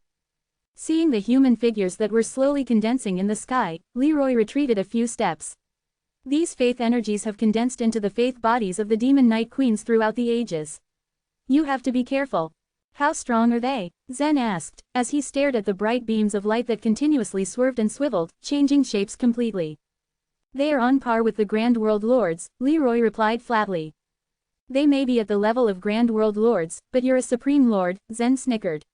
What's there to worry about? Leroy stared at Zen. I'm reminding you to be careful. That's all. Just as he finished speaking, a red figure had now been formed entirely. This red figure was the Demon Knight race's 13th Queen of Killings. Although the faith body was still blurry, it was possible for one to see her beautiful features despite the blood-red mist. Swoosh! The Queen of Killings raised her spear and rushed immediately toward Leroy. Before Leroy could even think of counterattacking, Zen was already a step ahead. At the same time as his figure flashed like a gust of wind, he waved his hand toward the 13th Queen of Killings, and a terrifying power instantly exploded from his fingertips. Even the ball of faith energy that formed the figure couldn't take this much power, it instantly dispersed. As soon as Zen had killed the faith body, he turned his head and smiled at Supreme Lord Leroy. As it turned out, it had been completely unnecessary for Leroy to have reminded Zen to be careful, to say the least. Just for a split second, Leroy was stunned, but he eventually mumbled, "This kid isn't so bad after all." Chapter 1628. Plot to kill Zen. Zen's strength always surpassed Leroy's expectations and imagination. It was always a wonder to watch Zen display his skills. Once the faith trial was activated, the faith bodies formed by the faith energy were extremely difficult to deal with. The reason was that they had a portion of the Demon Knight Queen's memories. To be specific, a portion of the strength of the martial arts they had cultivated before. Hence, it was not an exaggeration to say that their strength could be compared to that of Grand World Lords. After all, the overall strength of Grand World Lords was unimaginable. The faith body was only another way to utilize the faith energy. In a certain aspect, these faith bodies were indeed comparable to Grand World Lords. Swoosh! After Zen slayed down the 13th Queen of Killings, another Queen of Killings rushed forward in a lightning speed. The spear was burning with fire, harboring a vicious killing intent. The tip of the spear was pointed between Zen's eyebrows. Zen quickly jumped up and snatched the spear in a blink of an eye. He twisted his body couple of times, which confused the queen. He took advantage of the queen's brief moment of hesitation and grabbed her neck. A sickening sound was heard as he ruthlessly twisted her neck. Thud! The Queen of Killings instantly went limp and her form turned into streams of faith energy that flowed towards the inauguration altar. As Zen kept destroying the faith bodies of demon knights queens like crushing dry weeds, Supreme Lord Leroy also acted fast alongside him. Although Leroy gave an impression of a skinny old man, he was exceptionally agile at this moment. He swiftly moved back and forth, with one hand holding onto the bow and the other plucking the string at such a rapid speed, that it looked like he was playing a musical instrument. A scorching sun arrow would shoot out at each pull of the string. The moment the arrow pierced through a faith body, it would explode and the body would collapse instantly. The two of them hovered in the sky and one by one the faith bodies were slayed down. Leroy focused on killing queens of punishment and queens of life, while Zen concentrated on the queens of killings. Whoosh! A new faith body of a queen of killings came into existence. The crimson body turned and pointed a spear towards Zen. The spear's tip produced an invisible force that pierced through the air. But Zen did not dodge this time, allowing this force to collide with his body. An explosive sound could be heard, but his body was completely unharmed. Zen rushed towards the Queen of Killings to crush the faith body. However, as he got closer, he could not believe his eyes. Through the maze of red light, Zen realized that the queen facing him was none other than Lavender. This inauguration altar had memories, and when every queen came to the throne, they would be accurately recorded by the inauguration altar. After the faith trial was activated, every queen of the demon knight could reveal themselves to protect the inauguration altar, and Lavender exactly did the same. At this moment, Zen was at a loss, looking at the faith body of Lavender. While he was slightly stunned for a moment, Lavender had already raised her spear and pointed it towards Zen. The aura that emitted from that blurry form was no different from that of the real Lavender. Zen continued to be in a daze, when a ray of golden light suddenly shot out from beside his ear. Leroy's arrow had accurately pierced through Lavender's faith body, dissipating the form in front of Zen. "Don't be fooled by these faith bodies," Leroy reminded him. Zen's brow creased slightly as he quickly thought and asked, "Does this inauguration altar contain all of the queen's memories?" Leroy shrugged. "Who knows? Except for the queens, no one has ever entered the inauguration altar." Zen's eyes lit up when he saw some possibilities from Supreme Lord Leroy's uncertainty. At this stage, Zen couldn't find a way to restore Lavender's memories. Right now, Lavender was just like a puppet, and he didn't know what to do with her. If only he could restore Lavender's memories in the inauguration altar. From the way these faith bodies fought, Zen was sure the inauguration altar would have a portion of memories of the queens. For instance, from the way Lavender's faith body thrust out the spear, Zen could make out the spear skills Lavender had cultivated. But whether the inauguration altar had the complete memories of Lavender could only depend on luck. The faith trial was still a great threat to World Lords and Grand World Lords. However, it wouldn't be a threat to Supreme Lords or Zen. But unless they got rid of all these faith bodies, they wouldn't be able to enter the inauguration altar. The demon knight queens of every generation appeared one by one and was simultaneously killed. From the ancient time till now, no one knew how many queens were there in the demon knight to carry on the thrones. If calculated carefully, a common Grand World Lord usually had a lifespan of tens of millions of years. In these billions of years, as time slowly flowed by, the total number of queens in Demon Knight would probably be over 1,000. The battle at the inauguration altar had quickly alarmed the 9 10th grade sacred places in the rosy cloud world. At this time, the Demon Knight members staying at the sacred places were all rushing towards the inauguration altar. There were actually a great number of Grand World Lords within those sacred places, who were all members of the Board of Elders. This time Elena and Latonia had gone out for the war, but the Board of Elders didn't follow them. Neither did Elena and Latonia force them to go with them. In Elena's eyes, the compatibility of the group of old fellows in the Board of Elders was not strong. Moreover, the Board of Elders was already at odds with her. High above in the sky of the rosy cloud world, 2 Supreme Lords were floating, calmly watching the scene below. There were a total of 5 Supreme Lords in the entire Demon Knight race now. Besides Supreme Lord Leroy and Supreme Lord Leia, there were also Supreme Lord Himera who was on Latonia's side. The 2 Supreme Lords who were floating high in the sky over the rosy cloud world were Supreme Lord Corbin and Supreme Lord Shadow. The situation in the Demon Knight race was rather special. Even Supreme Lords were not in a position to interfere in the wars among the queens. They had always remained neutral. It seems like Leroy is very determined. He really plans on destroying the 2 pools of faith. Supreme Lord Corbin gazed down indifferently as a wisp of fire flickered in his eyes. "I actually admire that guy," Supreme Lord Shadow laughed. "I think we should do something to help them. By now, Elena and Latonia should be on their way back. Should we stop them? I will not interfere in their battle. You forget that we do not take anybody's side. Supreme Lord Corbin said grimly. Supreme Lord Shadow asked in bewilderment, you're really going to watch the Demon Knight race head for destruction? Supreme Lord Corbin smiled. Who said our Demon Knight race will head for destruction? What if the human race fails? Corbin asked with a gleam in his eye. Before this battle, Elena had already told the several Supreme Lords about the information in the soul-sealing needle. Supreme Lord Corbin and Supreme Lord Himera also understood why Elena and Latonia had suddenly changed their minds and joined hands with the sacred race to attack the entire evolutionary universe. From their point of view, Elena's choice wasn't completely wrong. If the sacred race really destroyed this evolutionary universe, then their Demon Knight race might be able to grab a place in this universe and even enter the Murphy universe. As he heard this, Supreme Lord Shadow pointed a finger at Zen below. With a malicious glint in his eyes, he said, in that case, then let's join forces and kill that kid down there. Kill Zen. Supreme Lord Corbin raised his eyebrow. By now, the entire universe knew the value of godly geniuses and Zen was ranked first among them. If he continued to develop like this, he might be the key to turn the situation around. Although it was only a casual conversation between the two Demon Knight Supreme Lords, their attitudes seemed critical. On the other hand, Leroy realized that it would not be so easy to break down the pools of faith after he got Zen here.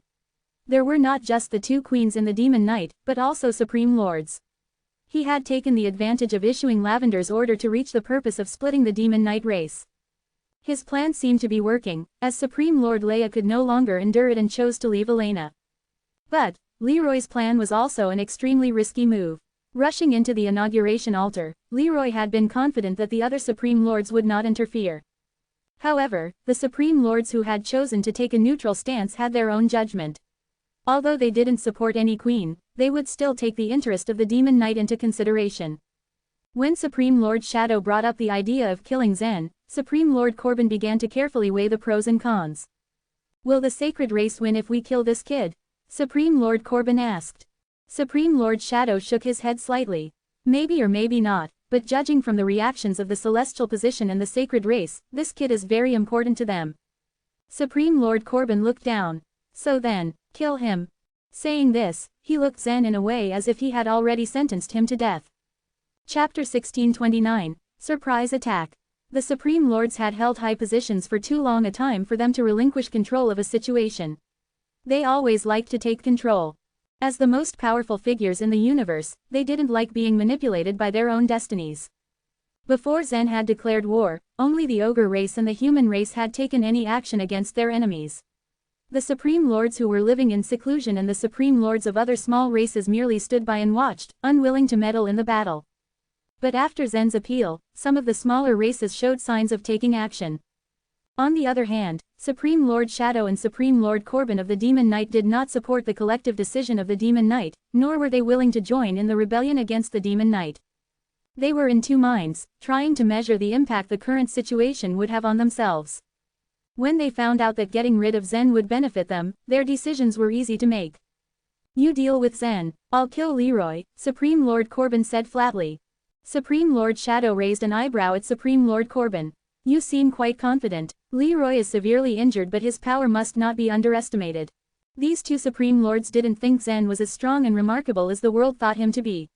They also thought that Supreme Lord Leroy was very old and had been seriously injured before, so he could not be as powerful as he used to be. Don't talk nonsense. Let's get to work. Saying thus, Supreme Lord Corbin turned into a cyan flame and began to burn. Supreme Lord Shadow turned into a black shadow and disappeared. At the inauguration altar, the three bands of light continued to roll and condense before Zen and Supreme Lord Leroy. Their attack made it harder and harder to condense the faith energy. The speed at which the faith energy was condensed also slowed down considerably. Three cracks sounded out and the bands of light formed from the faith energy finally broke apart and all of the faith energy returned to the inauguration altar. They had successfully passed through the faith trial. The millions of pilgrims beneath the inauguration altar wore looks of despair. The pilgrims would not allow anyone to enter the inauguration altar. It would be a disgrace to their queens. But they weren't strong enough, and other than using the faith trial, there was no other way for them to stop Zen and Supreme Lord Leroy. But Supreme Lord Leroy didn't slaughter any of the pilgrims. In a battle at this level, he had no intention of involving any ordinary martial artists. We passed just like that. It's very easy then, Zen said with a smile. Supreme Lord Leroy shook his head. We just got lucky today. Come with me, let's go to the inauguration altar. The moment he finished speaking and looked up, his expression shifted. His eyes flashed with a golden light as he suddenly shot out into the air. As his body spun rapidly, he shot a black sun-extinguishing arrow at the spot he had just left. Among the arrow techniques that Supreme Lord Leroy had cultivated, the scorching sun arrow was a skill that he was most famous for. But it was not the most powerful of arrow techniques. The sun-extinguishing arrow was a powerful technique that he had comprehended after becoming a Supreme Lord. The arrow pierced through the sky, extinguishing the sun and moon with just a wave of his hand. The sun-extinguishing arrow could only be used when he faced a martial artist of the same level. The black arrow shot out like a ray of black light. But when the arrow reached the location, it remained floating in the air. It swayed back and forth, unable to move forward. With a pop, a strange cyan flame suddenly appeared in the sky. As the cyan flame continued to burn, it gradually enveloped the sun-extinguishing arrow that Supreme Lord Leroy had sent out. As the fire continued to grow stronger, a human shape formed within it. It was holding the black arrow shaft in its hand. Not long after, the flame dissipated and a slim young man appeared. A faint smile played on his face as he looked at the black arrow shaft in his hand. He pinched at it gently and it turned to dust, scattering in the wind. Corbin. Supreme Lord Leroy looked stern and worried at the same time. The thing he was most worried had happened. These Supreme Lords, especially Supreme Lord Shadow and Supreme Lord Corbin, were not as easy to fool as ordinary martial artists. If they wanted to interfere, things would become troublesome and complicated. Long time no see, Leroy. Supreme Lord Corbin smiled. Why are you stopping me? You want to help them. But they, Supreme Lord Leroy said, trailing away as he stared at Supreme Lord Corbin. Supreme Lord Corbin shook his head, smiled, and said, stop making such remarks. I know what you want to say. But, Supreme Lord Leroy was unwilling to treat Supreme Lord Corbin as an opponent. But at this moment, he just wanted to try his best to convince him. Supreme Lord Corbin wasn't going to give Supreme Lord Leroy any chance to escape. But we've already made our choice. We, Supreme Lord Leroy asked, his eyebrows going up as he noticed Supreme Lord Shadow's appearance. He turned to warn Zen, Zen, be careful. Supreme Lord Leroy had barely finished talking when a shadow suddenly appeared behind Zen, a black broken blade silently approaching Zen's neck. Zen was looking at Supreme Lord Shadow, but he swung his elbow backwards. This attack seemed very ordinary, but the power that Zen had poured into his elbow was terrifying. Supreme Lord Leroy had dealt with a Supreme Lord, so it was fitting enough that the one who had attacked Zen must also be a Supreme Lord. Zen looked calm, but he had used the power of 9 stars. He had used 30% of the star's strength. The power from the elbow strike swarmed backwards like a flood. Bam! The strike had looked ordinary but a loud sound rang out from it. Immediately after, a figure appeared behind Zen, staggering in the air as the crowd watched. He finally managed to balance himself, but his face was already deathly pale. He held on for a while before he spat out a mouthful of blood. What should I be careful of? Zen asked, without looking back, a smile on his face. He couldn't even be bothered to deal with a Supreme Lord. Supreme Lord Leroy stared blankly at Zen. He had underestimated Zen's strength all this time, but now, he was beginning to increasingly think highly of Zen. When he had first seen Zen, he had treated Zen as a warrior who had only just become a world lord. But on meeting him, Zen had destroyed his fixed vision theurgy, which had improved his impression of Zen. But with Zen's subsequent performance, his opinion about Zen had quickly changed. Zen was a godly genius after all, and even though he had just reached the World Lord realm, he was not an ordinary World Lord. He was one of the top World Lords, able to defeat any martial artist who was weaker than Grand World Lords.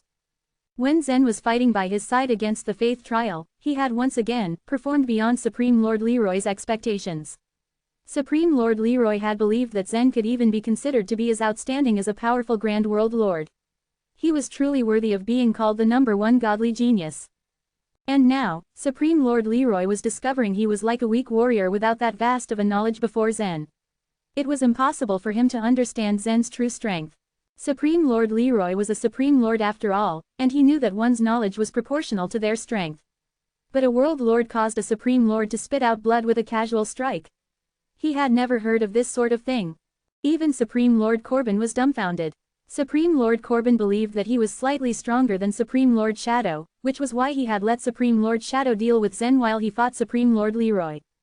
Since Supreme Lord Shadow was very powerful, it would be easy for him to defeat Zen. But the scene before him confused Supreme Lord Corbin. A hint of doubt arose within him. Was Supreme Lord Shadow just pretending to do that? Even if he was just putting on a show, he needed Zen's cooperation. But Zen looked so pleased and arrogant that it was obvious he was suppressing Supreme Lord Shadow. The number of the Demon Knight members gathering around the inauguration altar increased. Aside from the weaker pilgrims, the world lords of the Board of Elders in the sacred places had also gathered. These elders were all anxious as they saw the two Supreme Lords take action against Supreme Lord Leroy.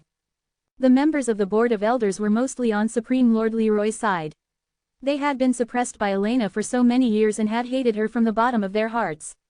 But the members of the Demon Knight did not want the warriors of their race to kill each other, which was why the elders had come there to mediate in the dispute.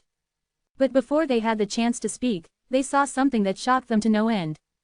That young man is definitely Zen. He has even made Supreme Lord Shadow spit out blood with just one punch. How did he do that? An elder asked, his eyes wide with surprise and confusion. You're asking me? I have no idea either. The other elder was stunned as well. Chapter 1630. Fierce Battles. Amber and the World Lords from Prison Island were also watching this scene unfold from the other side of the inauguration altar. Only Prison Island's guards, Fanny and Sammy, had fought with Zen before. Fanny and Sammy finally understood now why they weren't able to shake Zen in the slightest, forget defeating him, even when they used their full strength. They had definitely underestimated his strength. As for Amber, she was abnormally calm in this situation. This youth who had killed his way around the Sea God continent was already on par with a Supreme Lord in the blink of an eye. Supreme Lord Shadow was extremely excited right now. He had suffered a great loss just now due to his carelessness. Ambushing and assassinating people from the back was his forte. He had never in his wildest dreams expected Zen to predict his move and counterattack first. As a result, Supreme Lord Shadow was pretty much defenseless against Zen's counterattack. It would have been fine if it was an ordinary counterattack, but Supreme Lord Shadow was overwhelmed with the power that Zen had unleashed at this moment. The seemingly casual strike contained enough power to cause his internal organs to be damaged as it surged through him. He spat out a mouthful of blood. It was a humiliating defeat for someone of this stature. Supreme Lord Shadow was baffled with this turn of events. What method had Zen used? How did he know beforehand that he would attack him from behind? Supreme Lord Shadow's heavenly destiny was Shadow Dance. If he hid himself, in theory, no one would be able to find him in the universe. In some sense, this heavenly destiny wasn't so impressive, but it could prove to be very lethal. He could sneakily approach anyone. Even a Supreme Lord would worry about being assassinated. He naturally did not know that everything within the range of the Will of Worlds was transparent to Zen. In fact, when Zen and Leroy were facing faith trial, he was already aware of the existence of Supreme Lord Corbin and Supreme Lord Shadow. Zen would have not taken any action if those Supreme Lords had chosen to leave him be. However, now that they had started the battle, he would not be lenient. Every strike he made was resolute and forceful. Supreme Lord Shadow reached out to feel the trace of blood on the corner of his mouth. His eyes were like poisonous scorpions as they bore into Zen. How did you know? Zen turned around and asked, why should I tell you? If you don't, you're dead for sure. Supreme Lord Shadow threatened. Zen's smile grew wider. Are you trying to tell me that you will spare my life if I tell you? Ha, in your dreams. Supreme Lord Shadow lost his patience at this point. Fighting with a World Lord level kid would be a waste of time. Now that he had been humiliated, he just wanted to kill Zen as soon as possible. Swoosh. Supreme Lord Shadow suddenly split into two black shadows, vanishing on the spot. He was about to execute a second assassination. Leroy's reaction was also extremely quick. He was greatly surprised by Zen's performance, but at the same time he was also relieved. At least this sudden turn of events wasn't as troublesome as he had imagined. He still had a chance. If he could quickly finish off Supreme Lord Corbin, he might even be able to help Zen kill Supreme Lord Shadow. Swoosh, swoosh, swoosh. With a raise of his hand, 3 rays of black light shot out from him in a flash. Fixed vision 30. Supreme Lord Leroy's eyes shone with a golden light as he stared at Supreme Lord Corbin, who was near him. These 3 sun-extinguishing arrows would definitely kill his foe, for there was no way to dodge or obstruct them. Just like Supreme Lord Leroy, Supreme Lord Corbin also belonged to the Demon Knight. He knew all about Leroy's fixed vision 30. He also knew he couldn't evade it, and he never thought of dodging it. Puff. Cyan flames burned brightly in his body. Then, 3 sun-extinguishing arrows pierced through Supreme Lord Corbin's body. As the cyan flames slowly extinguished, Supreme Lord Corbin also disappeared. Then, a searing heat suddenly rained down from the skies. All of the martial artists around the inauguration altar felt as if they were in a furnace as the scorching heat wave washed over them instantly. Let's go. The members of the Board of Elders did not dare to remain there any longer. In a war between Supreme Lords, a single move was enough to destroy the world. At this moment, both sides were restraining themselves slightly, but if they really used their true abilities to the hilt, it was possible that the rosy cloud world would be torn apart. Amber's group also began to retreat. Obviously, no one wanted to get caught in the crossfire. However, the pilgrims under the inauguration altar did not budge. Most of the pilgrims were weak, and they wouldn't be able to escape fast enough. Furthermore, these pilgrims didn't want to leave this place, so they could only whine in low voices in the unique language of the Demon Knight and pray for the Queen's protection. However, that scorching heat became increasingly intense.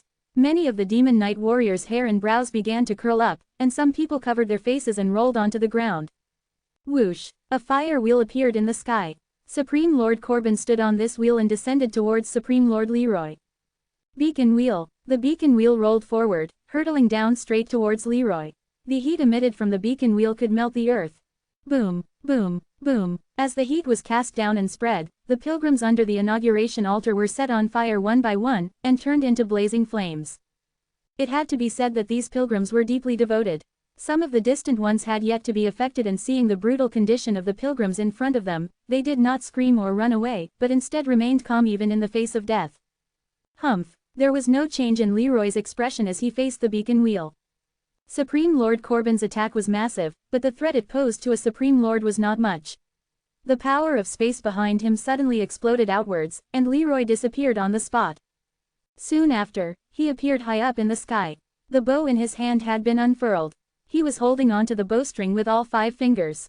With a sudden tug, a complex divine texture appeared between the bowstring and the bow. Buzz buzz. As the divine texture vibrated, 5 different colored arrows appeared attached to the bowstring. Gold, cyan, black, green and purple. Respectively, they were Scorching Sun Arrow, Sun Extinguishing Arrow, Profound Dividing Arrow, Spirit Stealing Arrow and Boundless Arrow. In the battle with the Supreme Lord, Leroy fought without any hesitation, and now he had used several of his moves at a time. However, he hadn't used the blood-devouring bone arrows yet, the cost of which was too high. Unless it was a last resort, he didn't plan to use them. Whoosh, whoosh, whoosh, whoosh, whoosh. The 5 different colored arrows rained down from top to bottom and instantly landed in front of Supreme Lord Corbin.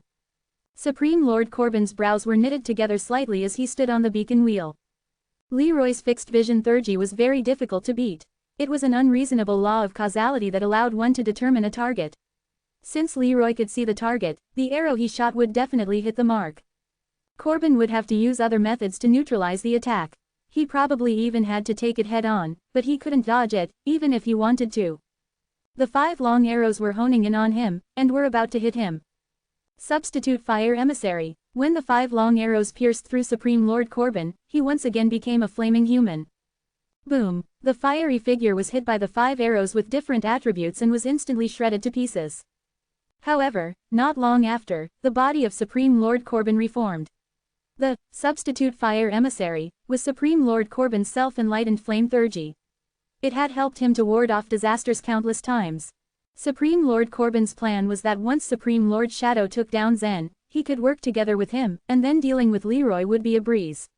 Thus, Corbin thought that Leroy should be the one to be most anxious right now, and not him. Clearly, the 5 arrows didn't work, so Leroy turned to Zen, who was standing on the other side. He was worried. Supreme Lord Shadow appears and disappears like a ghost. Will Zen be able to avoid getting assassinated? The only thing that gave Leroy some comfort was that Zen's reflexes were astonishing. This kid had even broken through Leroy's fixed vision theurgy. Leroy was puzzled by this, because breaking the law of causality was a violation of common sense. Zen had refused to tell him how he did it, but he had been trying to figure it out. In the end, he had only come up with one possibility, that Zen might have a kind of theurgy, which allowed him to see through people's soul. That was how he knew where he was going to shoot his arrow, and had snapped it into 2 so easily. If his guess was correct, then it would be very difficult for Supreme Lord Shadow to defeat Zen. Supreme Lord Leroy had stopped fighting and Supreme Lord Corbin regarded Zen. Zen was still floating in the air, but he was turning in a certain direction. A mocking smile was plastered on his face as he stared into the void, giving no clue as to what he was going to do. After activating the Shadow Dance, it was theoretically impossible to detect Supreme Lord Shadow's location. With this law of causality, he could get close to anyone without being detected. But that kid Zen was staring right at him. Looking at Zen's smiling face, Supreme Lord Shadow felt that he had been very foolish in his tactics. He had never felt so aggrieved before. It was as if he had swallowed a rat. Chapter 1631. Rival A Supreme Lord. Against the will of worlds, all concealment was useless. This world was made up of complex materials, rocks, air, water, mountains, and an assortment of living creatures. As for the will of worlds, it recorded everything that passed and stayed in the universe. Zen could instantly tell how many mountains and stones were in a supreme world, and where people were at all times. However, the world's will also had its limitations. When the will had just covered the entire great world, he wasn't able to detect any movement from the martial artists in the upper world. But now that it already covered all the supreme worlds of the demon knight race, human warriors were the only remaining ones Zen could not detect. Nonetheless, the will was still expanding. In the future, when it already spread throughout the whole universe, Zen would be god of omniscience. Nothing in the entire universe would be kept secret from him. He would have all the memories of the world's will, and the sacred race would be the only ones he'd be unable to detect. They had, after all, come from the Murphy universe, and the world's will was unable to enter their universe. Supreme Lord Shadow was born into the demon knight race, so he wasn't exempt from the world's will. In fact, not only did Zen see Supreme Lord Shadow's current movements, Zen was also able to peek into the memories of his past. Most of these memories were so old, Supreme Lord Shadow probably didn't remember them anymore. This was the first time Zen faced a Supreme Lord head-on. And although he had a relaxed expression on his face, he was completely alert and aware of his surroundings.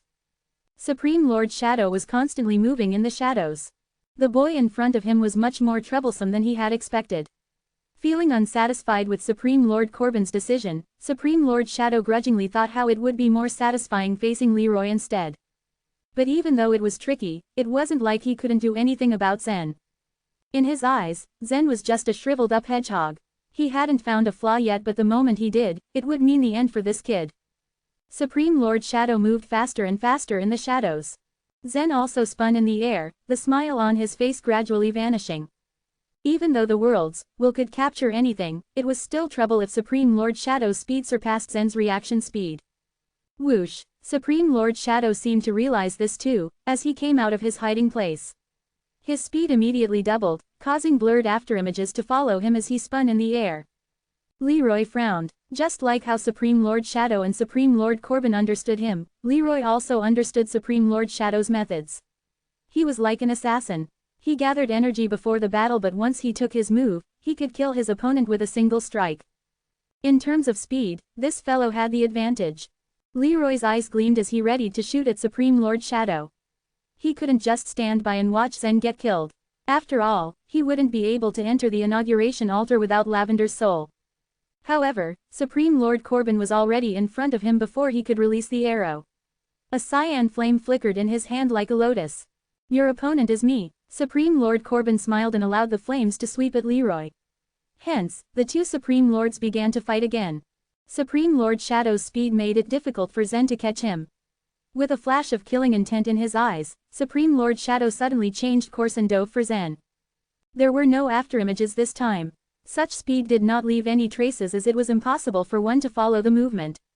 When Supreme Lord Shadow disappeared, Zen let out an alarmed shout. His right hand was still gripping his space ring. The moment Supreme Lord Shadow disappeared, Zen immediately pulled out the great weighty sword.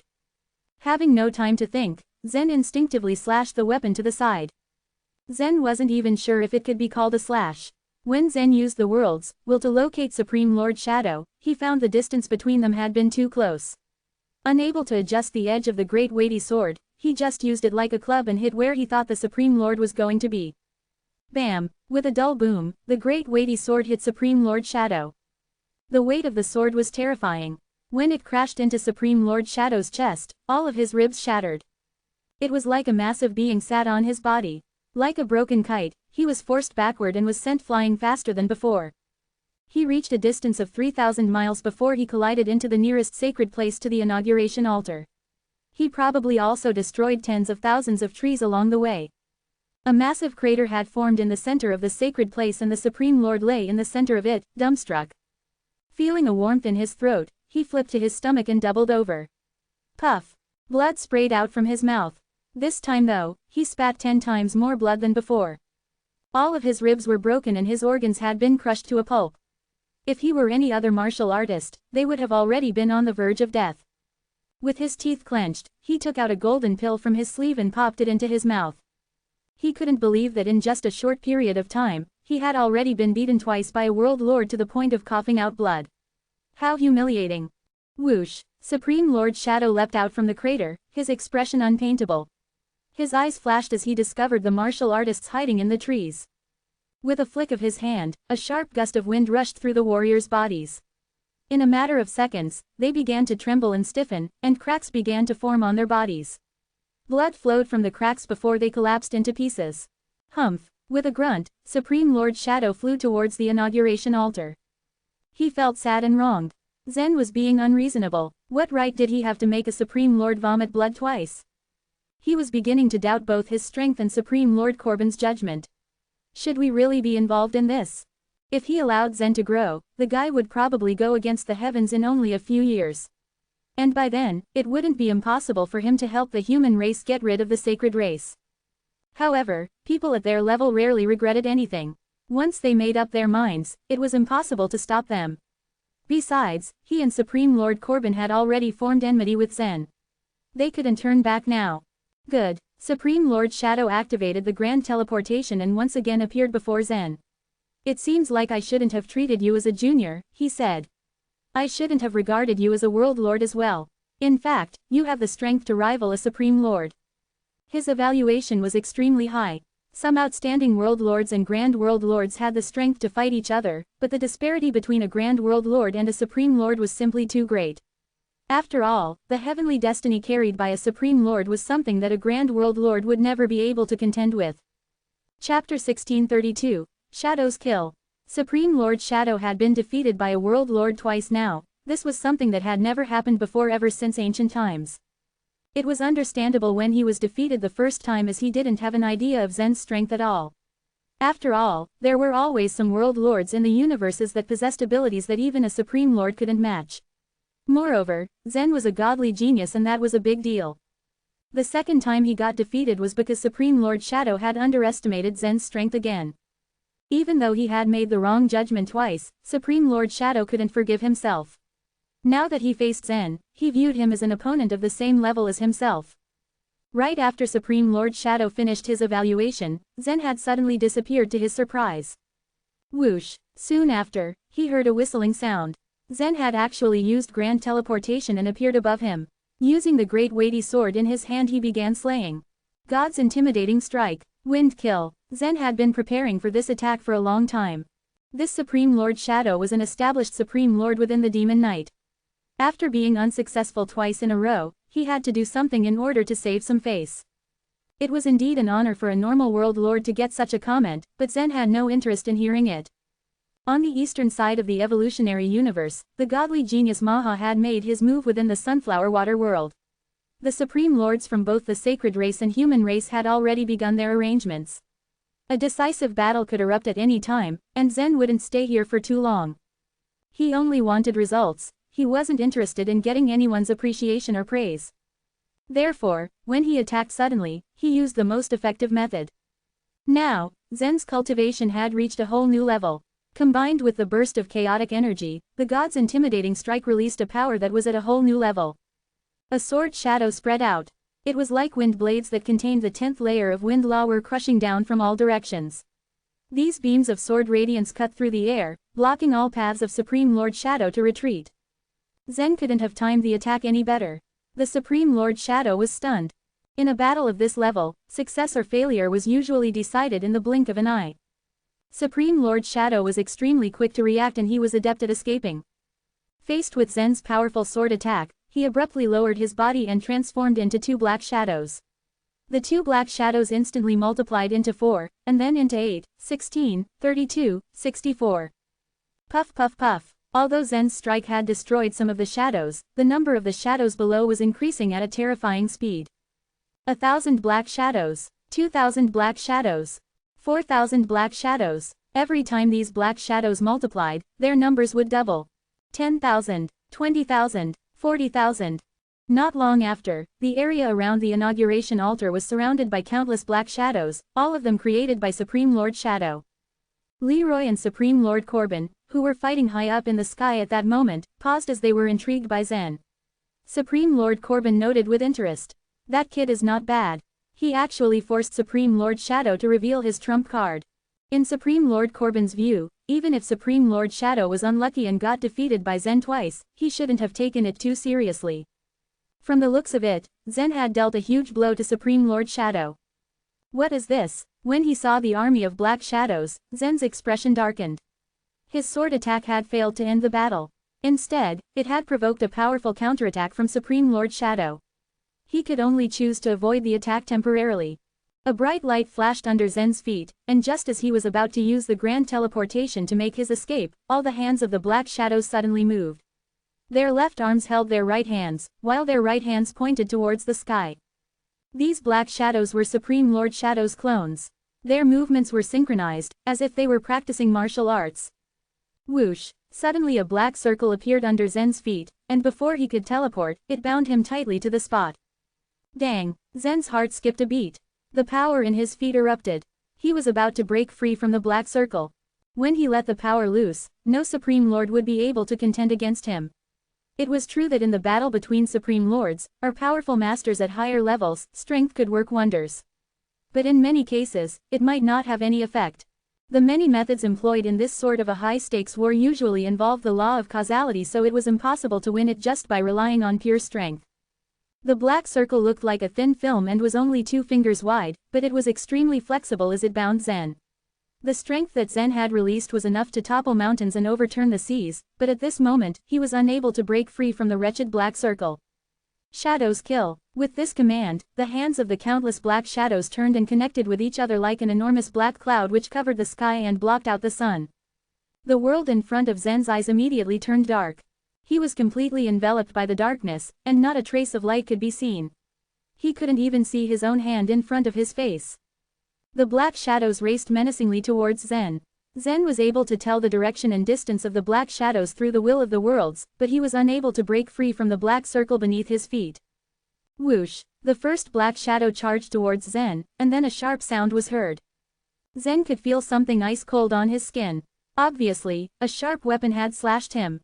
Whoosh! Whoosh! Whoosh! Whoosh! Whoosh! Whoosh! Soon after, there was a wave of sounds and sensations produced by the sharp weapons. The cultivation method practiced by Supreme Lord Shadow was unique. This Shadow's kill had equipped the shadows with his most powerful killing technique, and at the same time, he had locked Zen by taking advantage of the law of causality of his heavenly destiny, making it impossible for Zen to break free purely by relying on strength. Zen was like a sitting duck, so Supreme Lord Shadow had enough time to shatter Zen into pieces with ease. Whoosh! Whoosh! Whoosh! Whoosh! The awful cutting sounds went on for several minutes. During this period of time, over 100,000 black shadows had attacked Zen, which meant that he had been slashed over 100,000 times. Each time a black shadow finished its attack, it had completed its mission and so it vanished into the air. The black cloud, which had wiped out the sunlight and devoured the sky, became smaller and smaller as the black shadows faded away. When all the black shadows had dissipated, Zen's figure slowly appeared. Leroy looked pale while Supreme Lord Corbin and Supreme Lord Shadow, who was hidden in a black shadow, were extremely excited. To kill such an important godly genius with their own hands was such a thrill for them. Some Supreme Lords had very long lifespans, so it was hard to find anything to excite them. But when they saw Zen's condition clearly, the expressions of the 3 Supreme Lords changed once again. Leroy's wrinkled face revealed a smile once more. As for Supreme Lord Corbin and Supreme Lord Shadow, they were both shocked. Each time they thought they were coming close to a victory, they were proved wrong.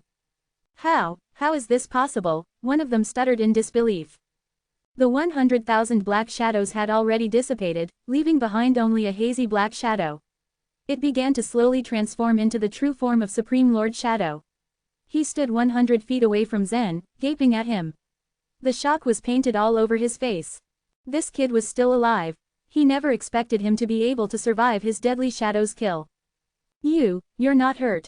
Supreme Lord Shadow's mind had become fuddled now.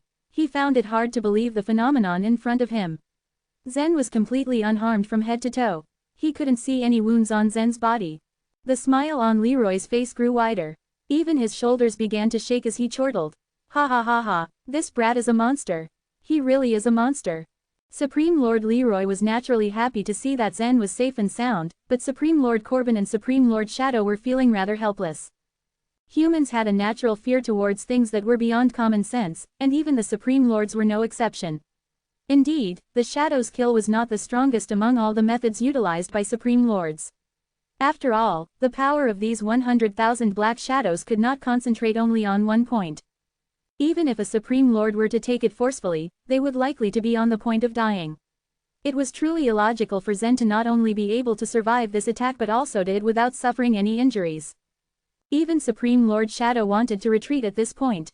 However, he was still unwilling to accept defeat.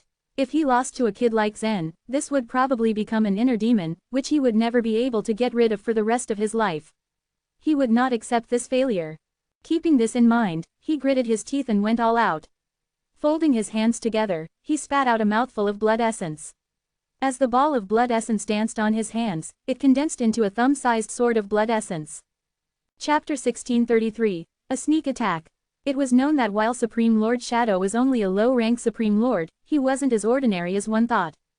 Someone had once said that each heavenly destiny served a purpose, and there was no difference between top-rank and low-rank heavenly destinies. As long as one used their heavenly destiny wisely and to its maximum capability, then even a low-rank Supreme Lord could have a chance against a top-rank Supreme Lord. Of course, the heavenly destiny wouldn't have much effect if not used appropriately. Supreme Lord Shadow's heavenly destiny was called the Shadow Dance. His heavenly destiny enabled him to be invisible. However, Zen was able to see him because he had fused himself with the world's will. Therefore, Supreme Lord Shadow was left with no other option but to burn his blood essence to fight Zen. What he didn't know was that it was exactly the move that Zen hoped he would do the most. While Zen's current strength might not be the strongest in this entire universe, it was difficult to find someone who could match him in close combat. If Supreme Lord Shadow fled, then Zen wouldn't be able to catch up to him. However, Supreme Lord Shadow had already decided to kill Zen, and now was Zen's chance. A shadow suddenly flashed in front of Supreme Lord Shadow when he had just formed a small sword with his blood essence. He thought that Zen was like a man who wanted more food than he could finish. Does he really want to take me down? How ridiculous, he thought. It was something he found intolerable. He laughed loudly and shouted, "Come at me." The little sword in his hand shook violently and looked like it was about to fly at any moment. At the same time, a white light glowed under his feet as he was about to teleport away. A gust of wind blew as Zen, who was rapidly approaching, flicked his finger and a colorful ribbon of light shot out of it. A chain dangled at the end of the light beam. Death chain. Zen had seldom used it since he had gotten it. According to Saul's explanation, the death chain was like the light band of the fairy palace. Once two warriors were locked by the chain, it would be impossible for even a Supreme Lord to escape unless they killed the other party. Despite its powerful capabilities, Zen never had the chance to use it ever since he had ascended to the upper world. Now, Zen wasn't slow either. It was rare that an opponent of the same level could escape from him. However, the situation was different when Zen's opponent was a Supreme Lord. Because as long as a Supreme Lord chose to run away, Zen's current speed wouldn't allow him to catch up to them. Thus, the death chain could really be of great use right now. Swoosh! The beam of light shot out from Zen's hand like a bullet, headed straight towards Supreme Lord Shadow. The speed of the light beam was far too fast for anyone or anything to comprehend. Back when Zen was hidden away in the fairy palace, the Supreme Lords were still quite far from him, but that didn't stop the light band of the fairy palace from reaching them. That was why they had gotten involved in the desperate melee. Supreme Lord Shadow naturally didn't have time to react at that point. One end of the band had tightly bound itself to him while the other end was attached to Zen. The death chain had now bound the two of them together, and only one was destined to escape alive.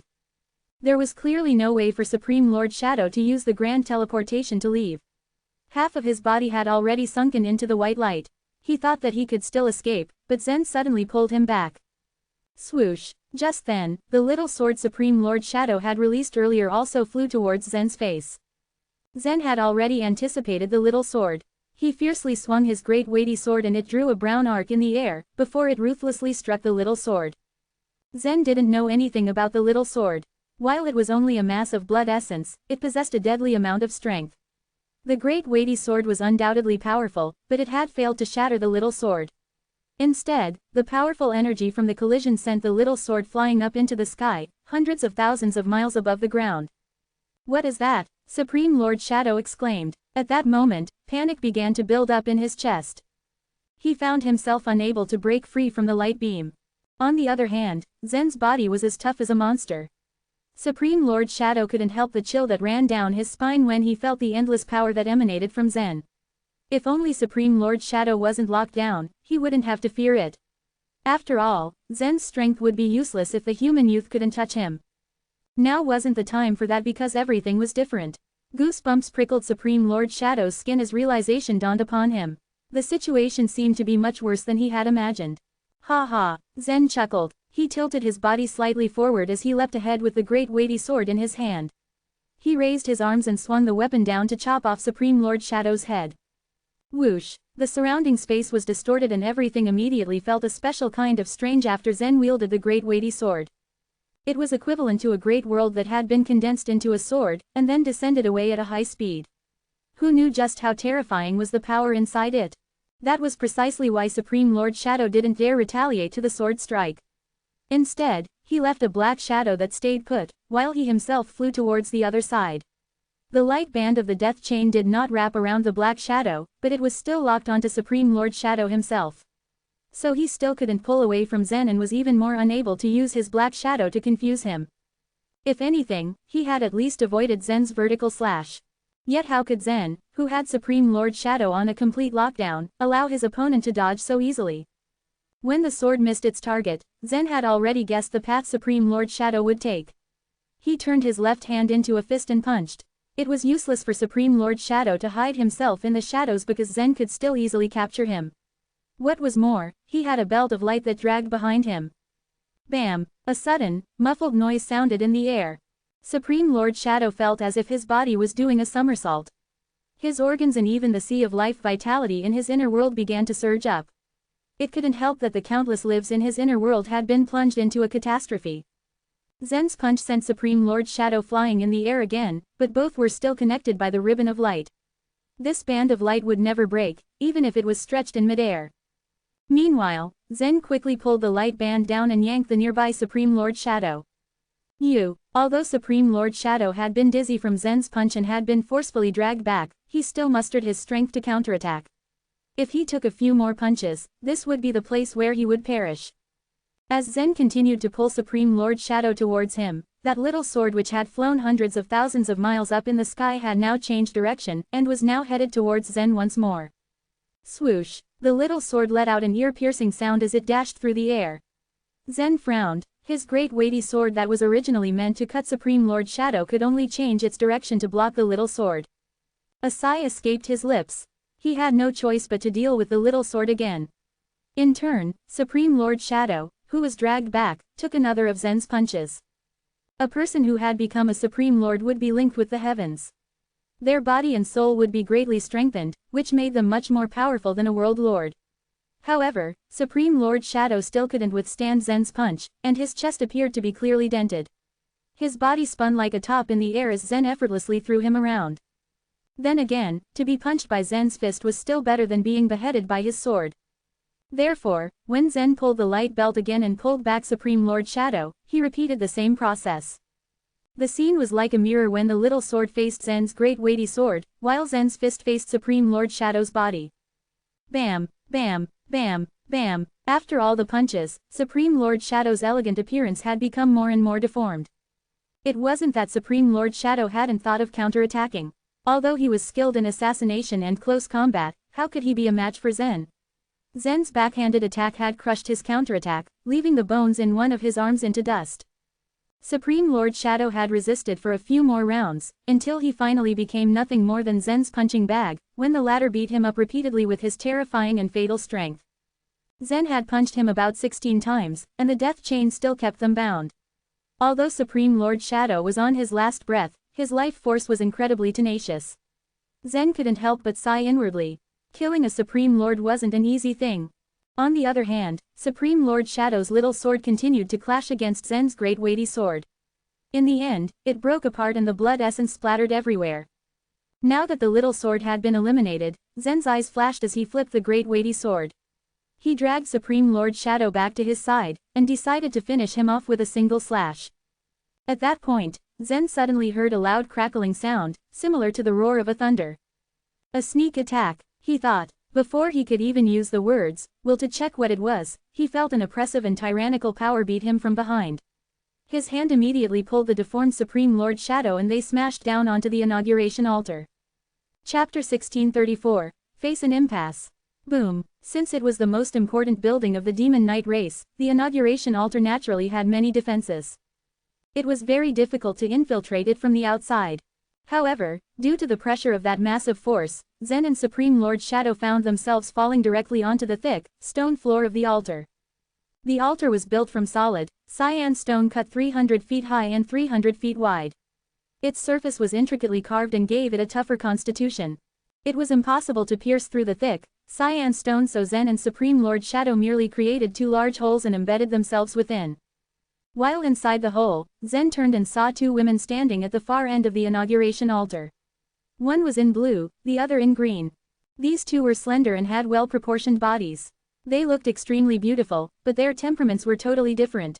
The one in blue had high cheekbones that gave her a fierce, domineering look.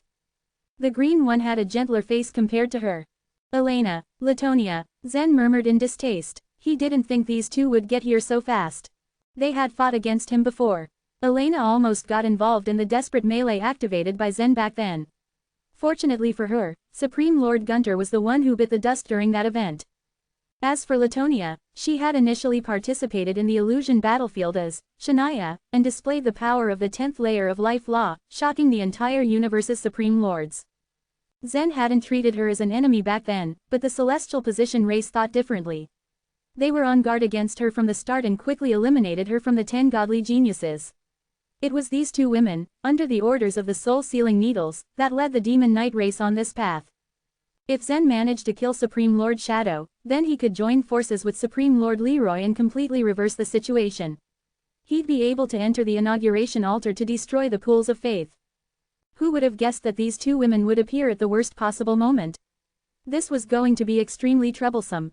Supreme Lord Shadow and Supreme Lord Corbin were already hard enough to deal with. What was even worse was that these two queens of the Demon Knight race also joined the battle. If Zen was in a bad mood, Supreme Lord Leroy was practically fuming. Luck didn't seem to be on their side. The intervention of the two Demon Knight Supreme Lords slowed down his movements, and it had been too late when he saw Latonia and Elena. However, they weren't about to give up just yet. Kill Supreme Lord Shadow first, Zen thought to himself. Supreme Lord Shadow was in terrible condition given how many punches Zen threw at him. He no longer had the strength to resist when Zen pulled him out of the hole. However, Latonia raised her head.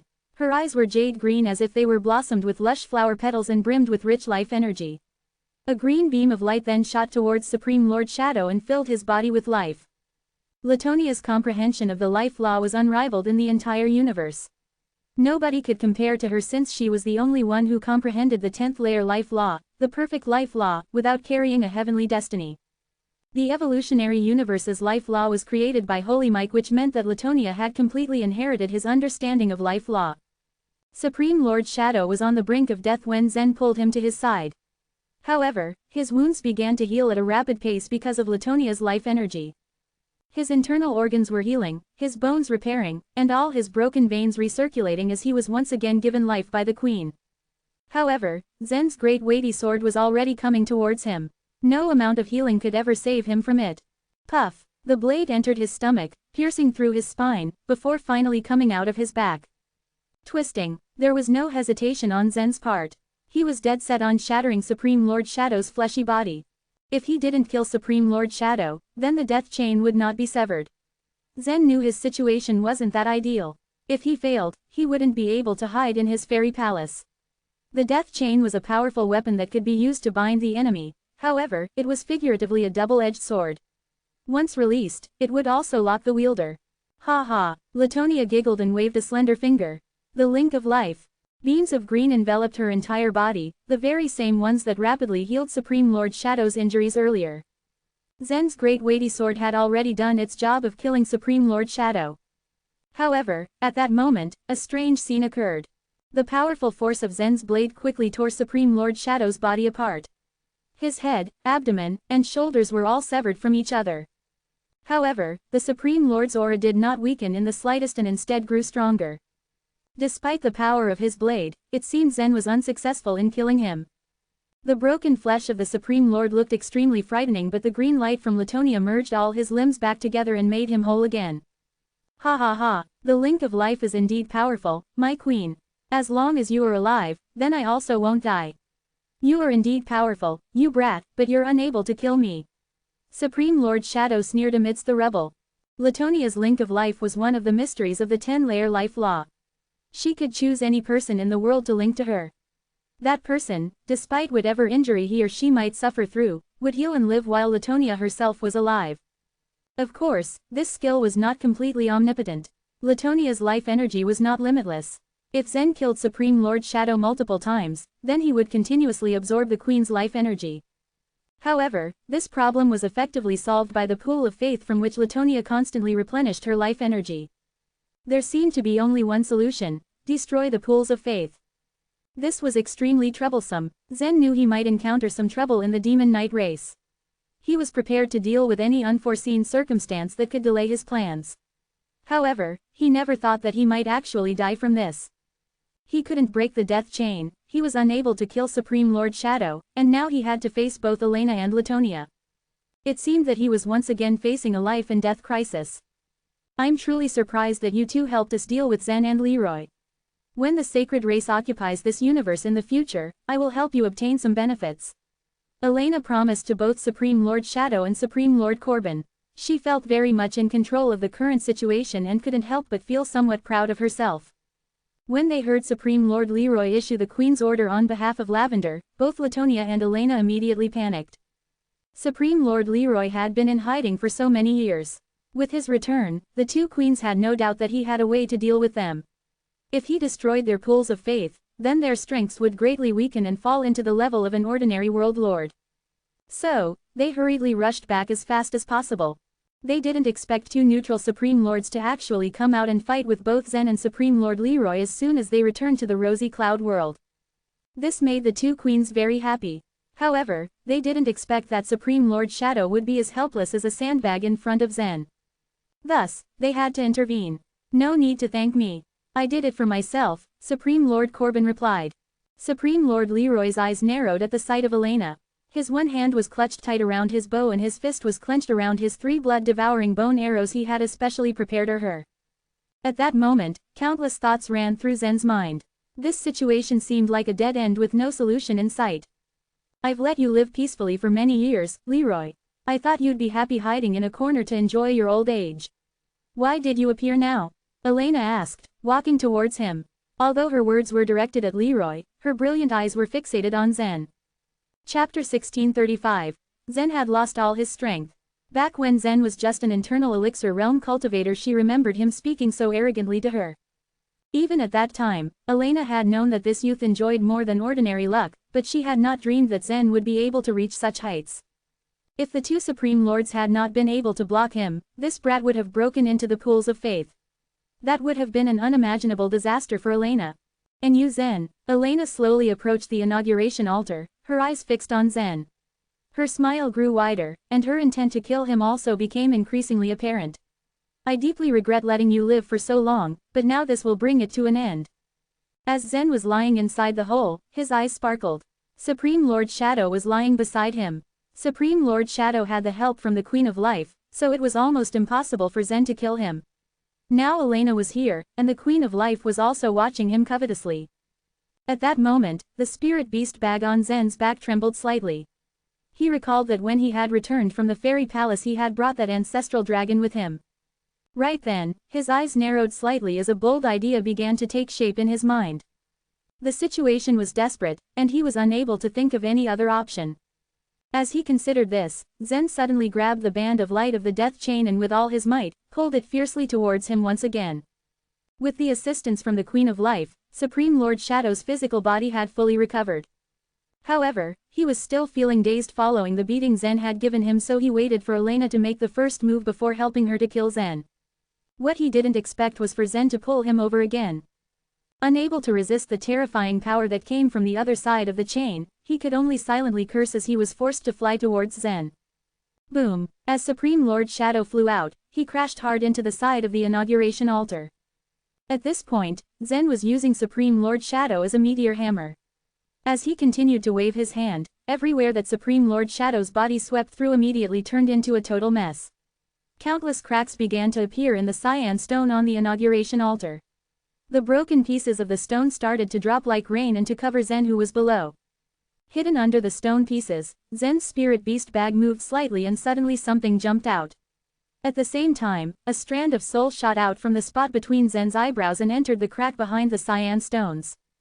As Elena saw the dust which billowed at the side of the inauguration altar, her lips twisted into a cruel smirk. "There is no way you can survive. Give up the useless struggle."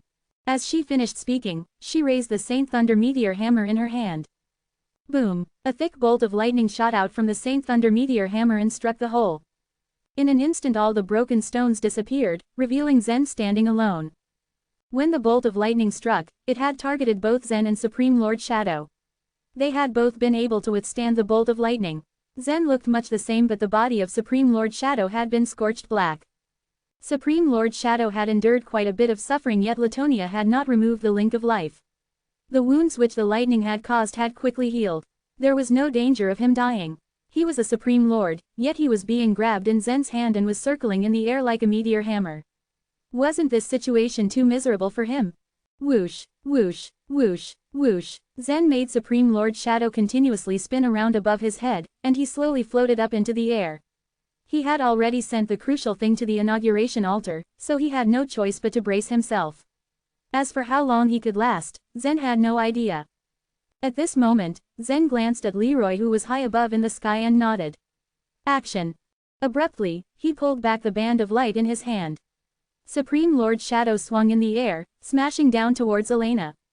At the same time, the figure of Leroy slid to the side as he reached out his hands to tap his chest. A blood-devouring bone arrow was knocked to the bowstring. A golden light flashed in his eyes as he used fixed vision 3G to lock his target onto Elena, who was below. Neither of them displayed any hesitation at all. When Supreme Lord Corbin saw that Leroy took a move, the flame in his hand began to flutter. A gigantic flame pattern began to spread across the sky, forming a beautiful picture scroll, which blocked Leroy in the sky. Crackle! 1,000 fire birds burned the sky. Fire birds appeared from the flame picture scroll. They briefly hovered in the sky and then rushed down towards Leroy. At this moment, there was a lazy smile on Latonia's face. She wasn't interested in the conflict between Elena and Zen, but she couldn't disobey the order of the soul-sealing needle. Now that Elena had returned to the Demon Knight, she had no choice but to follow her. If it weren't for the soul-sealing needle, she wouldn't have helped Elena. In fact, she was more interested in Zen. It was a pity that her position was completely different from Zen's. At this point in time, she could only make a move against him. She spread out her hands, and a green light appeared in her palms. As the green light continuously condensed, it quickly turned into a thin willow leaf. After Latonia caught the willow leaf, she threw it towards Zen. The willow leaf floated with the wind and drew a crooked path in the air as it swept towards Zen. At this moment, Elena saw Zen dragging Supreme Lord Shadow so that he would smash towards her. As she took a step forward, her entire body was concealed in a bolt of lightning. Crack! The lightning first shot towards the sky, avoiding Supreme Lord Shadow thrown at her by Zen. After that, in the blink of an eye, a strange turn of events had closed in on Zen. Elena and Zen maintained a very close distance. When she floated in the air, she was much taller than Zen, and she squared her shoulders, looking down at Zen. She waved the chain in her hand. Intense thunder law appeared on the surface of the round hammer at the end of her weapon, and she viciously smashed it down towards him. Go down! However, at that moment, the flying Supreme Lord Shadow had been pulled back by Zen, and was now standing right above him. Pa! With an ear-splitting explosion, Supreme Lord Shadow was struck by Elena's hammer. In this moment, Supreme Lord Shadow was desperate. Although Queen of Life could protect his life, he had still become a weapon in Zen's hands. How could a dignified Supreme Lord like him be expected to endure this? Humph! This strike was ineffective. Alina's expression remained unchanged. After the Saint Thunder meteor hammer had spun in a circle, it once again smashed towards Zen. Zen had nowhere to retreat. He could only take the blow from Elena. The great weighty sword in his hand swung in the air as it drew a sharp sword arc, slashing towards the Saint Thunder meteor hammer. Clang! Zen's great weighty sword was a highly condensed weapon, and Elena's Saint Thunder meteor hammer was one of the most powerful weapons in the universe, so it wasn't light either. As these two weapons came together, the collision was equivalent to millions of mountains colliding. The reverberations of the powerful impact spread out and even disrupted the force field of the entire rosy cloud world. This massive rosy cloud world began to sway like a large ship in a storm. Everyone could feel the tremor spreading across the ground. This was not an ordinary earthquake, but the entire supreme world began to tilt and shake, as if it was going to capsize at any moment. What a strong power! A strange expression flashed across Elena's face. The reason why she possessed such powerful strength was because of the pool of faith. Usually, when she extracted energy from the pool of faith, it would, at most, only cause a ripple to run across the surface of the pool. Sometimes, there wasn't even a ripple. However, now the water in the pool of faith was churning non-stop. Zen's strength was strong enough to actually shake the pool of faith that had accumulated faith energy from numerous Demon Knight members for countless years. After Zen retreated a few steps, he too felt that the situation was quite tricky. The lightning that had been transmitted from the Saint Thunder meteor hammer just now hadn't hurt Zen, but it had still numbed his entire body. His strength was the only advantage he had when facing Elena. Therefore, after blocking her attack with his sword, he didn't pause. Forcing himself to suppress the numbness in his body, he slashed at Elena once again. However, before he could strike out with his sword, a green willow leaf silently floated towards Zen. The willow leaf had brushed against Zen's great weighty sword, but it was as if that light leaf did not exist in this world as it directly pierced through the heavy sword and got onto Zen's wrist. There was no way at all to dodge it. The moment the willow leaf stuck to him, Zen felt his right hand go numb. He had lost all his strength all of a sudden. The great weighty sword he held in his hand was extremely heavy. Even though the hilt was made of the Infinity Stone, its weight was equivalent to that of half a great world. How could Zen continue to hold it? Whoosh! The great weighty sword slipped out of Zen's hand and smashed downwards. Seeing this scene unfolding below her, Elena sneered. She stretched out her hand and sent the Saint Thunder meteor hammer downwards once again. Bam! The hammer struck Zen in the chest, causing him to plummet downwards along with the great weighty sword. The unlucky Supreme Lord Shadow was also dragged down along with Zen as he was still connected to the death chain. Chapter 1636, Profound Holy Thunder.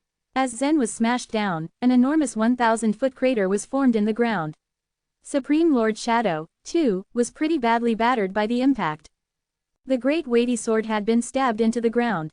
The huge square surrounding the inauguration altar was paved with a unique kind of solid green stone. In front of the great weighty sword though, the green stone was softer than tofu. So much so that the great weighty sword made no sound as it penetrated directly through the stone, sinking into the soil below. The soil of the rosy cloud world was even less capable of withstanding the weight and power of the great weighty sword, which kept sinking downward into the soil. It wasn't long before the great weighty sword pierced through the soft soil and drilled into the rock stratum.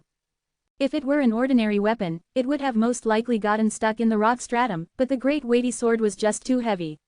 These rocks couldn't support the sword and thus, it continued on its downward momentum. Zen was lying in the pit, an expression of gloom sitting on his face. In a battle against a Supreme Lord, strength truly couldn't play a decisive role. It was too easy to be restrained by all sorts of different methods. As Zen lay motionless, the willow leaf stuck to his right hand began acting more and more strange. As it appeared, currently, it could actually completely absorb the power in his arm. No matter how Zen circulated the power within his body, it disappeared without a trace like an ox slipping into the mud sea. For the time being, his greatest advantage was his power. Once his power had been sealed off though, how would he go about dealing with such a situation? Hey, kid, you've suffered a lot now. Not far away, Supreme Lord Shadow slowly stood up. He stared at Zen and let out a cold chuckle. Only after seeing Zen get frustrated did he begin to feel a sense of satisfaction in his heart. The outcome is still uncertain, Zen calmly replied. And that was when Latonia sweetly smiled in midair. She opened her arms and waved once more. Under the concentration of pure green life energy, a few more willow leaves appeared. These willow leaves slipped out of her way and floated toward Zen. Again, he thought to himself. Zen's heart skipped a beat. he still had a chance to resist, even with one of his hands sealed off. If the willow leaves were to cover his entire body, then he would really be finished. He suddenly flipped over from the ground and the space law began to flicker beneath his feet. However, just as Zen was about to use grand teleportation to leave this place, Supreme Lord Shadow, who was at his side, noticed what Zen was doing and he suddenly leapt in the opposite direction. They were linked together by the death chain. As they pulled on each other, the ribbon of light surrounding the death chain suddenly stretched out straight. Supreme Lord Shadow's strength was far inferior to Zen's. However, due to this unexpected pull, Zen was unable to use grand teleportation. Although a large half of his body had already disappeared into the blazing white light, he was now forcibly pulled back out. Thump, thump, thus, they both fell back down once again into the huge pit with loud thumps. In the past, this death chain had caused Supreme Lord Shadow his fair share of great suffering. Now though, it had become Zen's restriction. As for Supreme Lord Shadow, he was still panting heavily as he lay on the ground. Yet, the corners of his mouth were curled up in a complacent manner. Shoo, shoo, shoo, shoo, it was too late for Zen. As soon as he fell back down into the pit, the 4 willow leaves respectively stuck themselves onto his left hand, his legs, and stomach. Within a split second of the leaves touching his body, the power in those areas disappeared immediately, leaving nothing at all behind.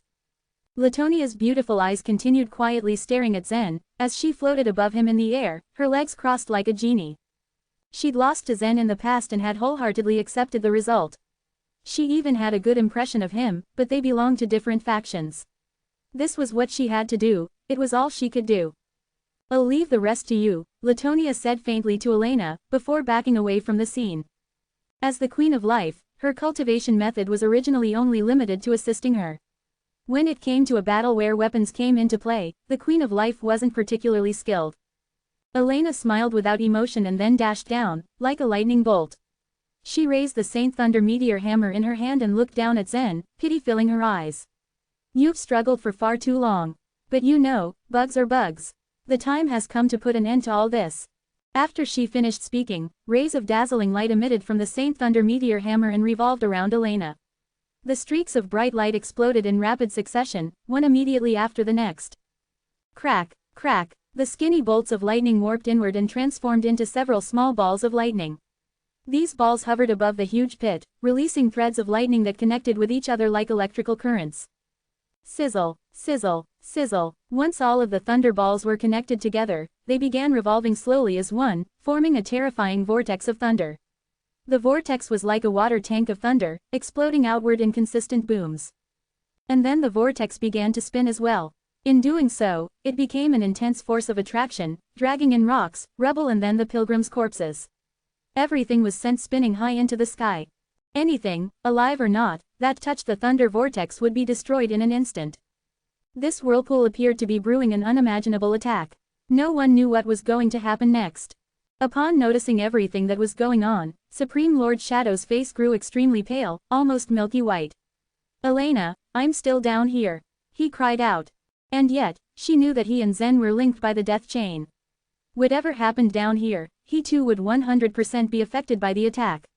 Would Elena really kill him, too? "She won't kill you," Latonia said coldly, a creepy grin on her face.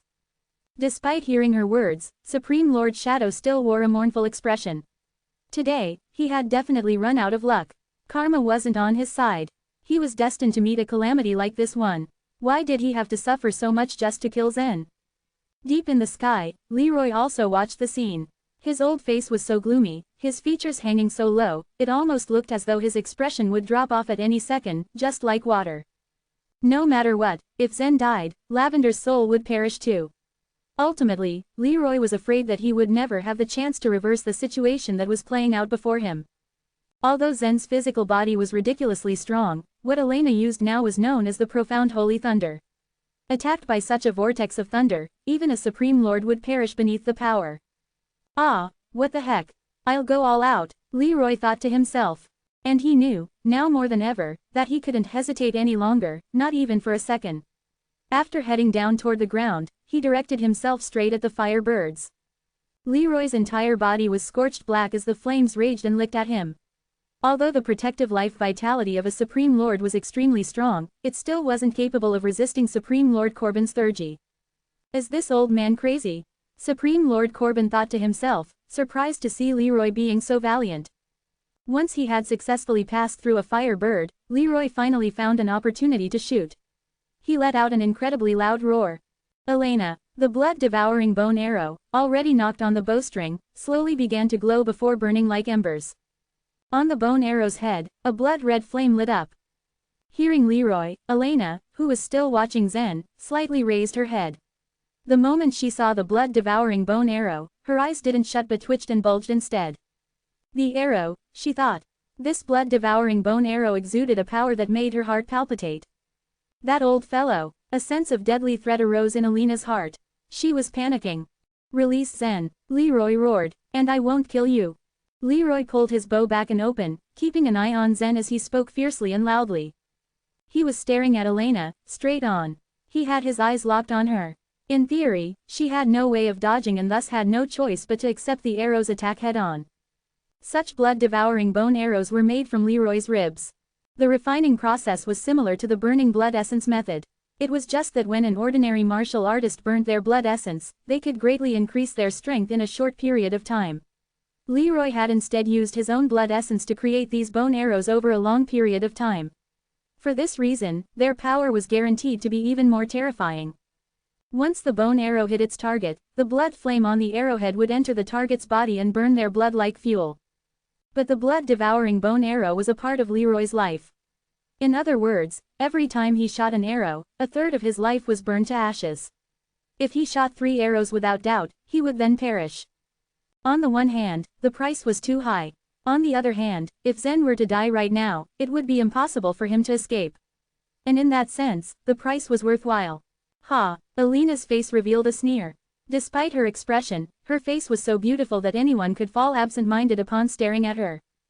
Just having strong determination isn't enough. Are you sure this arrow can kill me? Surprisingly, her tone of voice displayed not the slightest intention of backing down. Let's find out, Leroy shouted back. The golden light in his eyes grew brighter and brighter. As soon as Elena made any unusual movement, he wouldn't hesitate to shoot her with his arrow. But Elena didn't seem to care about the blood-devouring bone arrow at all. Instead, the expression on her face became more and more relaxed, and she gave a cold, scary smile. I do want to give it a try. And as she finished speaking, Elena didn't even spare a glance at Leroy before she continued swinging the Saint Thunder meteor hammer in her hand. The thunder vortex spun faster and faster, and the profound holy thunder began brewing unceasingly, too. When he noticed what was going on, Leroy let out a deep sigh. A resolute expression appeared on his face. He released the bowstring in his hand. Ultimately, he was left without any other choice. The moment the arrow shot out, his originally gray hair turned silvery white, his eye sockets sunk inward by at least an inch, the skin on his face became unusually sallow and wrinkled, and he slowly began to resemble more of a skeleton as he aged anew. Chapter 1637, Aging. Swoosh. The blood-devouring bone arrow suddenly turned into a trail of blood and shot towards Elena below. The red streak made by the arrow flew with great precision. There was no way to dodge the arrow that Supreme Lord Leroy shot. The arrow could have followed Elena to the ends of the earth. Elena was well aware of the arrow's characteristics. However, she didn't dodge at all and continued to concentrate on the profound holy thunder that she brewed. The profound holy thunder that floated above Zen's head became more condensed than before. The aura it emitted also became even more immense, as if a god of thunder was about to appear. Power, similar to a catastrophic thunderstorm, radiated from it. PFF'd. The blood-devouring bone arrow dragged a bloody light with it as it drilled through Elena's protective life vitality. With a powerful force, the arrow punctured her back. Swish. A blood-red flame followed the arrow towards Elena's wound and penetrated her body. It would burn away all the blood in Elena's body. Ultimately, it would even devour her soul. Elena maintained her upright posture as she stood bravely. Her entire body was stiff and unmoved. From her appearance, there didn't seem to be any change. However, the blood-colored flame was furiously burning inside her body. Whoosh! On her chest suddenly surged a ray of red light. The heart was the place where the blood was the most concentrated in the body of a martial artist. When the blood flame reached that particular part of the body, the fire grew even more intense. It directly burned through her chest. The blood flame started to bloom like a rose. It swayed around her chest and radiated a bright red light. Additionally, red flames that burned furiously had also escaped out of Elena's arms, thighs, and even her back. However, she still held onto the hammer in her hand and maintained the same strong posture as before. She urged the descent of the profound holy thunder as if her body wasn't being burned. Concentration and determination were reflected in her eyes. Leroy's eyes focused on Elena. A perplexed expression had appeared on his face.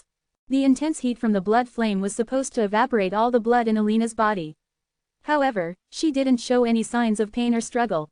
Leroy felt confused as he witnessed a scene that was beyond common sense. Whoosh! The crimson flame continued to burn even brighter. Not long after, all of Elena's clothes, skin, and hair were burnt entirely away. All that was left was a charred black skeleton that stood firmly on the spot. However, the skeleton still tightly grasped the Saint Thunder meteor hammer in her hand. The thunder vortex above Zen's head had yet to dissipate. Power still radiated from it. Leroy's eyes widened while his face was filled with disbelief. How could this be? What happened?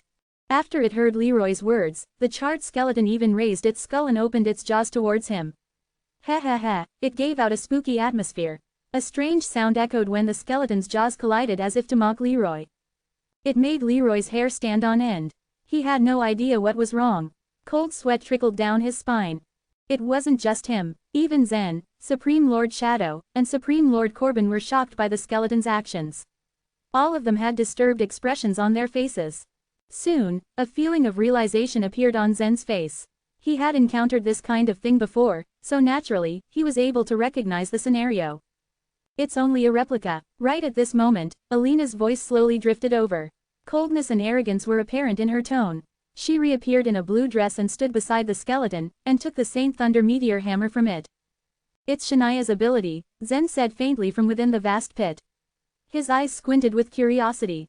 The ability Elena used was the perfect life law. Only those who had taken on the heavenly destiny would be able to obtain it.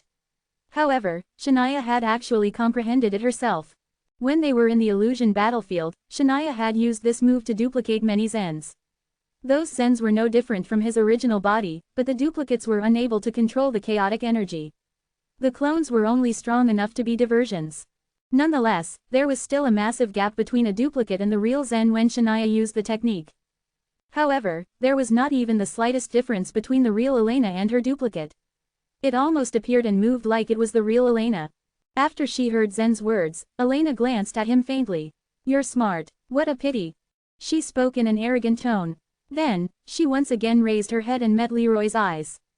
At that moment, Leroy pulled out another blood-devouring bone arrow from his body and knocked it onto the bowstring. He then locked at Elena, who was within his range. You still won't admit defeat. Want to try again? Your efforts would remain futile. Elena faintly smiled. A conceited expression painted her face. This arrow is indeed extraordinary, but you still have to pay a considerable price, right? Once the blood-devouring bone arrow hit the target, the power of the blood flame would be enough to kill even a Supreme Lord. It could murder any enemy that it hit. However, everything in the universe was in a balanced state.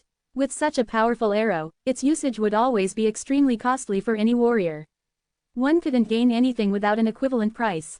Rumble. The bowstring was once again drawn in a straight line. Leroy's eyes were focused on Elena. The second blood-devouring bone arrow was about to be released.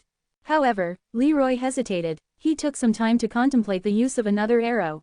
If the first Elena was a duplicate, then what about the one in front of him? She might have used the same trick twice. When he shot out the second arrow, it would once again burn away a third of his life energy. He would be left with only one last blood-devouring bone arrow. If he shot out the third arrow, his life energy would be completely burned away, and he would perish. As such was the price for the deadly blood-devouring bone arrow. Die. Leroy clenched his teeth and released the blood-devouring bone arrow. Conviction appeared on his face as he let out a murderous howl. The arrow, however, was not aimed at Elena. It was targeted towards Latonia on the other side. Swoosh. The moment the second blood-devouring bone arrow was shot out, Leroy seemed to have aged a lot. His aura became extremely weak, and all the hair on his body had fallen to the ground. His eyes grew dim and lifeless. Stench and wax decorated his skin while filth streamed out of his pores. At that moment, this Supreme Lord was amid the 5 aging processes. A Supreme Lord's lifespan was incomparably long. They possessed incredible vitality. Although Leroy was old, he still had at least tens of millions of years left. However, at that moment, he had already fallen into the 5 aging processes. The 5 aging processes were the limit for all living beings in the universe. All the living creatures tried their best to improve their cultivation so that they could have eternal life. Everyone was afraid of the 5 aging processes. It wasn't that he hadn't expected this result, but he had no other choice. He decided to sacrifice his own life to achieve victory. When Latonia saw the blood-devouring bone arrow aimed towards her, she had a surprised look on her face. However, she remained unmoved and stood still. Not a single hint of panic was seen in her expression. As the Demon Knight's Queen of Life, she was probably the most difficult one to kill. Her vitality outranked anyone in the Demon Knight. If she used the pool of faith, she could provide a steady stream of powerful life energy. As long as the connection between her and the pool of faith was not severed, she would be in immortal existence. That was her power as the Queen of Life. Therefore, when Leroy had decided to fight, he had brought Zen to the Rosy Cloud world in an attempt to destroy the pools of faith in the inauguration altar. PFF'd. Just like Elena, Latonia didn't dodge the arrow either. She even had an arrogant look before the arrow hit her. When the arrow hit her chest, the blood flame immediately started to burn furiously. However, she quickly pulled out the bone arrow and pointed at her wound with her finger. Suddenly, a blood-red vine grew out from the wound. The blood-colored vine was nourished with her own blood. It meant that her own blood also flowed within the vine. The blood flame used Latonia's blood as fuel, which made it attracted to anything that had Latonia's blood. When her blood flowed out along the bloody vine, the blood flame was immediately drawn to it and began to burn furiously along the vine. Latonia intelligently guided the blood flame outside her body with the use of the blood-red vine. Whoosh! When the blood flame reached the top half of the vine, Latonia gently tapped on it. The vine instantly broke and fell to the ground. A crispy sound could be heard as it disintegrated. After the blood-red vine was burnt entirely away, the bloody flame was extinguished in an instant. Latonia remained unharmed despite Leroy's sacrifice. There was a faint smile on her haughty expression. She nodded towards Leroy and let out a sly smile. The extremely lethal blood-devouring bone arrow was ineffective against her. A deep sense of powerlessness ran through Leroy's heart. Even after he sacrificed his own life, he wasn't able to do any damage to both of the queens. The 2 arrows that he released made his body look old. The worst part was that his mind had also begun to degenerate. If Supreme Lord Corbin wanted to kill him right then, Leroy wouldn't be able to resist at all. Fragile bones and weak muscles had rendered him helpless. His years of resistance had seemed like a joke. The failures of his sacrifices had left him without any nobility. However, Supreme Lord Corbin did not attack. Elena's attention was also no longer focused on Leroy. In their eyes, after Leroy shot out these 2 arrows, he was like a toothless tiger that had lost its ability to harm them. He was just an old man, soon to be dead. Elena felt that the condensation of the profound holy thunder was almost done, so she smiled towards Zen. Now it's time to send you on your way. Hatred was apparent in her tone. Godly geniuses all possessed heaven-defying fortune. It had been given explicitly to them by the universe itself. Therefore, Elena didn't relax her guard in the slightest. Vigilance was reflected in her eyes. Since she had already seized the opportunity, she had to get rid of Zen. If he was out of her way, there wouldn't be any unnecessary troubles for her. Chapter 1638. Can you really kill me? Zen was shackled by the death chain and his power was sealed. Now he had no way to flee. Looking at the lightning that was condensing above his head, he slowly calmed down. His eyes revealed a faint smile. Noticing Zen's expression, Elena asked, "Why are you smiling?" Zen blinked, his smile becoming wider. "You're sending me to my death, why can't I smile before I die?" Elena sneered at this. She then extended her hand and made a few mysterious moves in the sky. A deep blue rune shattered in her hand and turned into a stream of light that shot into the vortex. She then looked down at Zen in the crater and spoke, "I hope that you can still continue smiling in the netherworld." Sizzle. The lightning vortex that had been condensing for a long time formed huge lightning snakes. There were exaggerated patterns on the surface of these lightning snakes. The lightning snakes had a life of their own as they constantly intertwined with each other and wriggled. As the lightning snakes wriggled, they eyed Zen hungrily. They were viewing him as a tasty morsel, but the lightning snakes were trapped in the vortex, unable to get out. But when Elena released the blue stream of light, the lightning vortex began to slowly disintegrate. The lightning snakes finally attained their freedom. Hiss. Having gained their freedom, they swooped down simultaneously. Countless bolts of lightning struck at the air, causing an ear-piercing sound. Elena watched this scene coldly, and calmly observed Zen. This fellow should feel honored to die by the profound holy thunder. However, Zen looked at Elena and flashed a dazzling smile. At the same time, his lips moved slightly.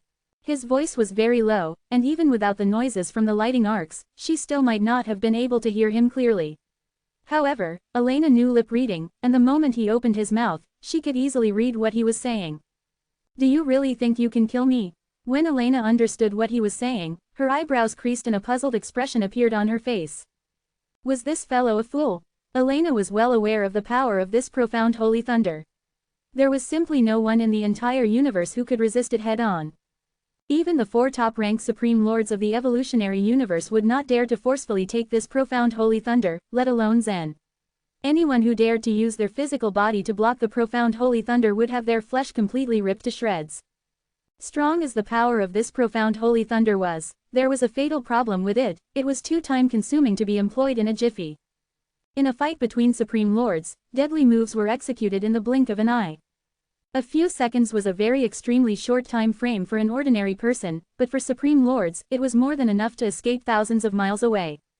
It took about 5 long minutes for the profound holy thunder to be prepared. It was impractical to use such a skill in actual combat, as it would hardly be of any use. Zen could not use his strength, and he was bound in place by the death chain. He was like a condemned prisoner awaiting execution, completely at the mercy of Elena. This gave her plenty of time to prepare and use the profound holy thunder. She didn't expect Zen to react this way at the last moment, which vexed her. However, when the thick lightning snakes rushed towards Zen, who was in the huge crater, she was finally relieved. This guy would be dead for sure. She just assumed that Zen was reacting that way to throw her off. So she chose not to dwell on it for too long and dismissed it from her mind. After she killed this brat, Leroy wouldn't be able to stir up any trouble. The crisis within the Demon Knight would be completely resolved, and she would lead the Demon Knight to a new path. Her grand plans were laid out and she could almost taste the victory. Crack! The moment the lightning snakes fell on Zen's body, a dazzling light burst forth, illuminating the area around the inauguration altar so bright. So intense was the light that if any living being within 1,000 miles were to open their eyes and look up, they would be instantly blinded. The population within 10,000 miles could feel that the world had suddenly lost its unique color. Everything had turned snow white, and nobody could discern anything clearly. Creatures living within 100,000 miles, or even 1,000,000 miles around, saw half the sky erupt a violent mass of light, and an enormous explosion happened on the horizon. Hundreds of millions of miles away from the rosy cloud world, some living beings on the stars in the deep sky, too, revealed a surprised expression as they looked down. They saw the supreme world underneath them suddenly emitting a dazzling light that even overshadowed the stars in the deep sky.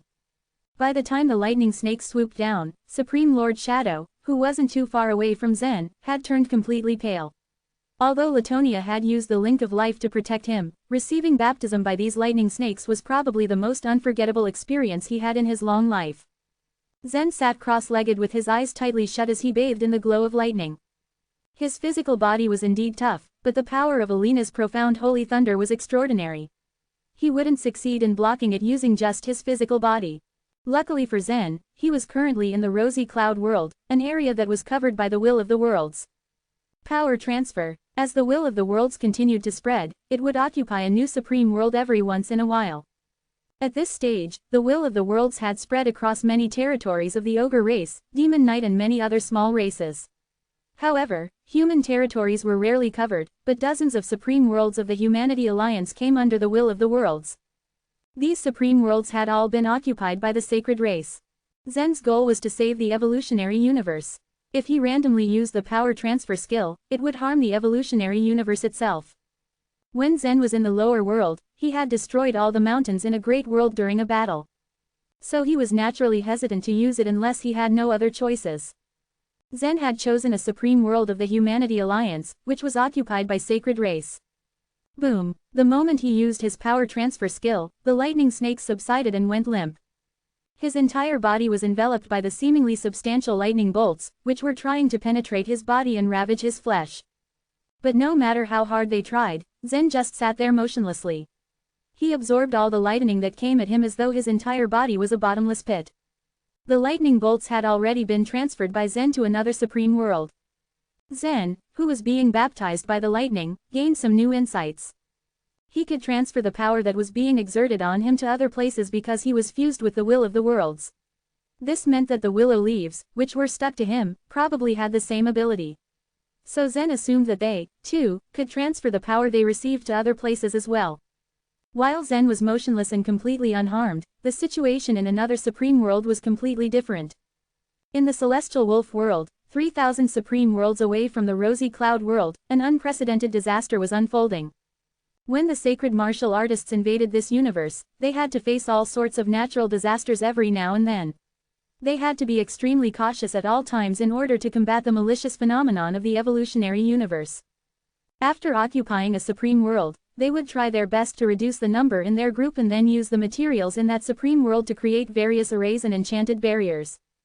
This way, it wouldn't be too much of a problem to deal with ordinary events like heavenly thunder or ground fire. But today, streaks of lightning, which were as thick as buckets, were suddenly attacking in the celestial wolf world. "What is that lightning?" a sacred warrior cried out as he looked at the sky. The light that erupted in the sky alarmed the warriors who were guarding this area. 3 grand world lords simultaneously looked up into the sky. When they saw the lightning snakes, their mouth fell open in shock. "This is not heavenly thunder. This is an attack by some supreme lord. Quickly, go and inform the supreme lords of our sacred race." "That's impossible. The supreme lords of our sacred race have already gone to the sunflower water world. It's impossible that the humans would dare to send their forces to attack this place right now." There was utter chaos among the martial artists of the celestial wolf world. At the same time, the lightning snakes were swarming overhead. The lightning bolts wreaked havoc on the land. The rolling thunder plowed through the entire sacred place. This 10-grade sacred place occupied by the sacred race was a vast land, but it only took seconds for these lightning snakes to destroy it. In the end, all that was left behind were signs of destruction and charred ruins and the corpses of countless sacred martial artists. Chapter 1639, Willow of Destruction.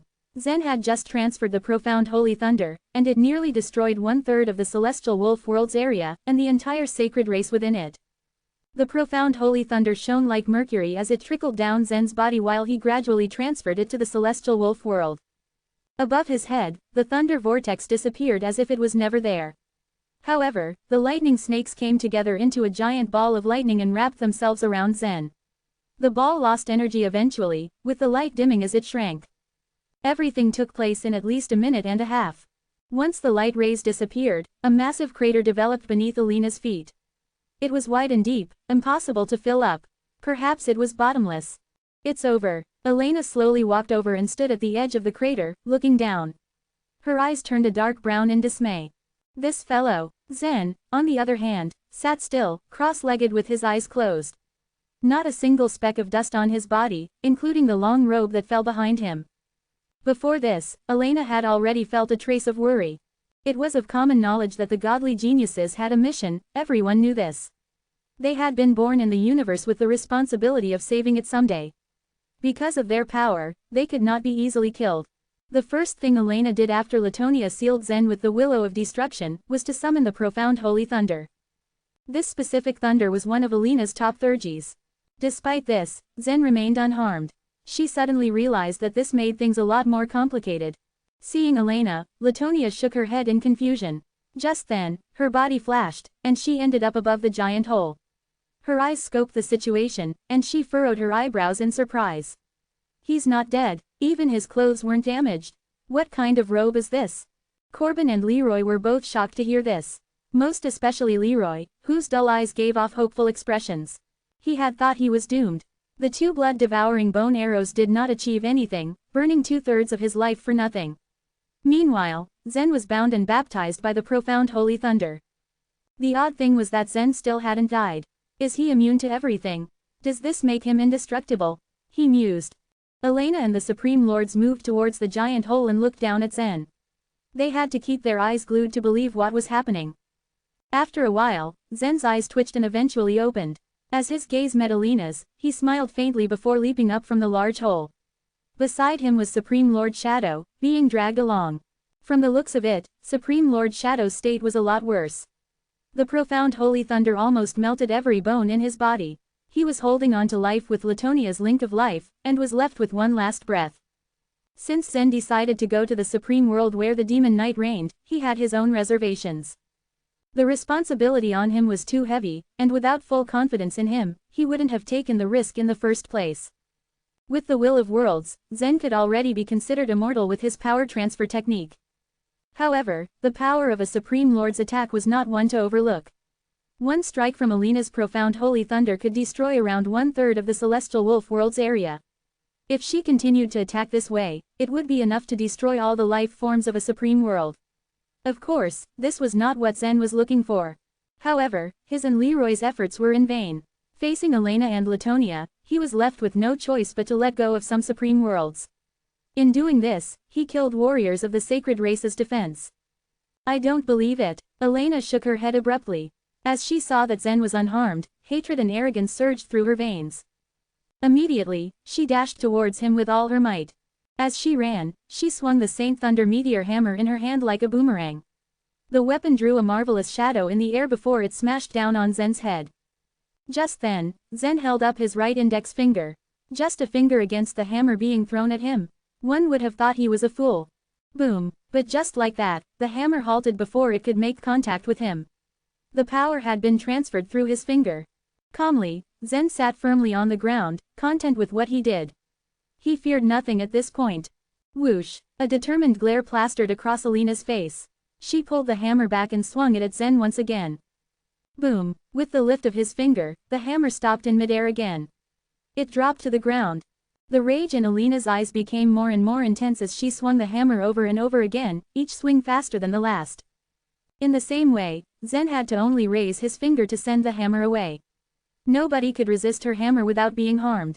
So Elena figured he must have managed to absorb the power of the hammer and fuse it with his own. Elena wasn't the only one in shock. Not far away, Latonia, Corbin and Leroy also watched Zen with disbelief. The power emitted by the Saint Thunder Meteor Hammer could not be completely neutralized. As they all knew, even if Zen could withstand the hammer, the power in the Thunder Law would cause the soil under his feet to collapse, creating yet another large crater. However, there wasn't even a crack in the ground where Zen sat. How was this possible? They all had the same conclusion that the hammer's attacks had been completely absorbed by Zen, leaving no trace of damage. In the long history of the Supreme Lords, they had never seen such an incredible ability. It was the first of its kind. No one had ever seen such a terrifying heavenly destiny. Moreover, Zen did not even bear any heavenly destiny. He was merely a world lord. And also he was a godly genius. He hadn't even condensed his godly tile. This drew more and more confusion. In their minds, Zen had gone from being a monster to an amazement. Elena continuously swung her hammer, while Zen only pointed out one finger just as much. At times, he didn't even need to point one finger as he allowed the Saint Thunder Meteor Hammer to land on his head, shoulders, and back. Elena felt as if her every strike was losing its power as the force depleted each and every time. Zen hadn't received any harm at all, and was completely unfazed by her attack. In another supreme world occupied by the sacred race, the martial artists were suffering from an unexpected disaster. As invisible energies began to emerge, the world lords were struck by invisible attacks along with the power of thunder. During this time, martial artists were dying and wounded to no extent. The power of the Saint Thunder Meteor Hammer was so great that it was terrifying. At one point, Elena had consumed too much of her energy and she dropped to the floor. Her chest rose and fell continuously as she gasped for air. The skin under her eyes puffed up as her pupils became visibly glassy. She was helpless. After catching Zen, all she had to do was destroy him. But she couldn't, and it made her feel foolish. How was this even possible? Let me give it a try. Seeing Elena's desperation, Latonia floated down and hovered in front of Zen. Staring at him with gentle, moving eyes, she smiled and said, "If I'm not wrong, you seem to have the same theurgy as my leaves of willow of destruction." The willow leaves that sealed his power were from a plant created by Latonia. This material could absorb any energy and have it transmitted to the trunk of the willow tree. In a certain corner of the world, Latonia managed to plant millions of willows of destruction. Therefore, when Zen used his power, it would be completely absorbed by the willow trees. Hearing this, Zen smiled. Maybe, Zen had a feeling this was the case. Yes, the willow leaves absorbed energy and transferred it to the tree trunks. Nonetheless, all the willow trees had a limit to their stock. Once the trunks reached their limit, the trees would die. As for Zen's power transfer, wherever it was covered by the will of worlds, he could divert power. This made his power transfer 100 times greater than Latonia's. Latonia didn't continue questioning him. There and then, a green light flashed in her eyes as she stretched out her hand and tapped Zen's shoulder lightly. A green ripple began to spread across Zen's body. In the blink of an eye, seedlings sprouted around Zen. After they broke through the soil, golden vines extended from the seeds and wrapped around him within seconds. Soon after, Zen was completely bound in golden vines. Chapter 1640, Helpless. The vines completely wrapped around Zen. These were bone-dissolving vines. Once a person was trapped, the vines would suck their life energy until their prey was dry like a prune. Just now, Zen had been able to withstand the profound holy thunder. Latonia wasn't adept at combat, but she knew better than to rely on her own strength to break through Zen's theurgy. If the bone-dissolving vines were truly effective and would completely absorb all of Zen's life energy, then she'd be more than satisfied. "I'm sorry," she said, her voice saccharine sweet. She really wasn't someone who enjoyed killing and she couldn't be less interested in Alina's schemes. It was just a pity she had to kill Zen. Zen's expression remained the same.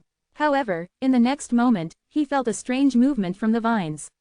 Tiny vortices erupted on their skin and began to absorb his energy. Soon, green dots started to appear along the vines. The bone-dissolving vines were taking his energy.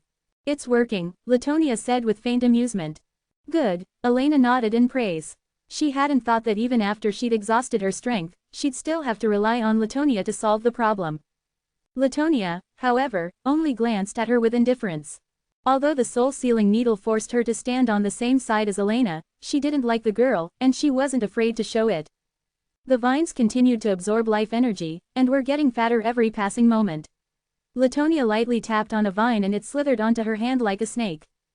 The green energy flowed from Zen's body to hers, and she liked it very much. The moment life energy was extracted, it would begin to form a ball of energy. It would condense and grow bigger until it had absorbed all the nutrients and energy from its source. Not long after, more and more energy gathered in her hand, and soon enough, another ball of green light appeared. "Huh," Latonia frowned in confusion. This ball of green light held all of one's life energy. But if Latonia had indeed extracted Zen's life energy, why was he still alive? Unless this was not Zen's life energy. Could it be that this brat has other life forms attached to him? Scowling at the thought, Latonia activated the vines again. After about half a minute, another ball of energy appeared in her hand. She shook her head in frustration, and continued to draw more energy from her prisoner. 5 minutes passed, and 40 green blobs of light were now dancing in her hands. Rich life energy leaked out, and even Elena could feel that something wasn't right. "What's going on?" she asked. Latonia frowned. She didn't know either. The process should have been done by now, but there were already 40 energy blobs in her hands and Zen was still as alive as when they started. Could it be that there were more than 40 independent life forms residing in his body? Or that he had more than 40 lives? And each of these blobs was incredibly powerful. They clearly had come from at least World Lord level beings, which meant that right now, she was holding 40 World Lords, lives in her hands. Of the 3 queens, Latonia was the most intelligent, but she didn't feel smart at the moment. She was utterly confused. If Zen's theurgy worked the same as her leaves of willow of destruction, it should be able to absorb all kinds of energy. The thing was, she wasn't releasing any form of energy at the moment. Instead, she was drawing out life energy from him.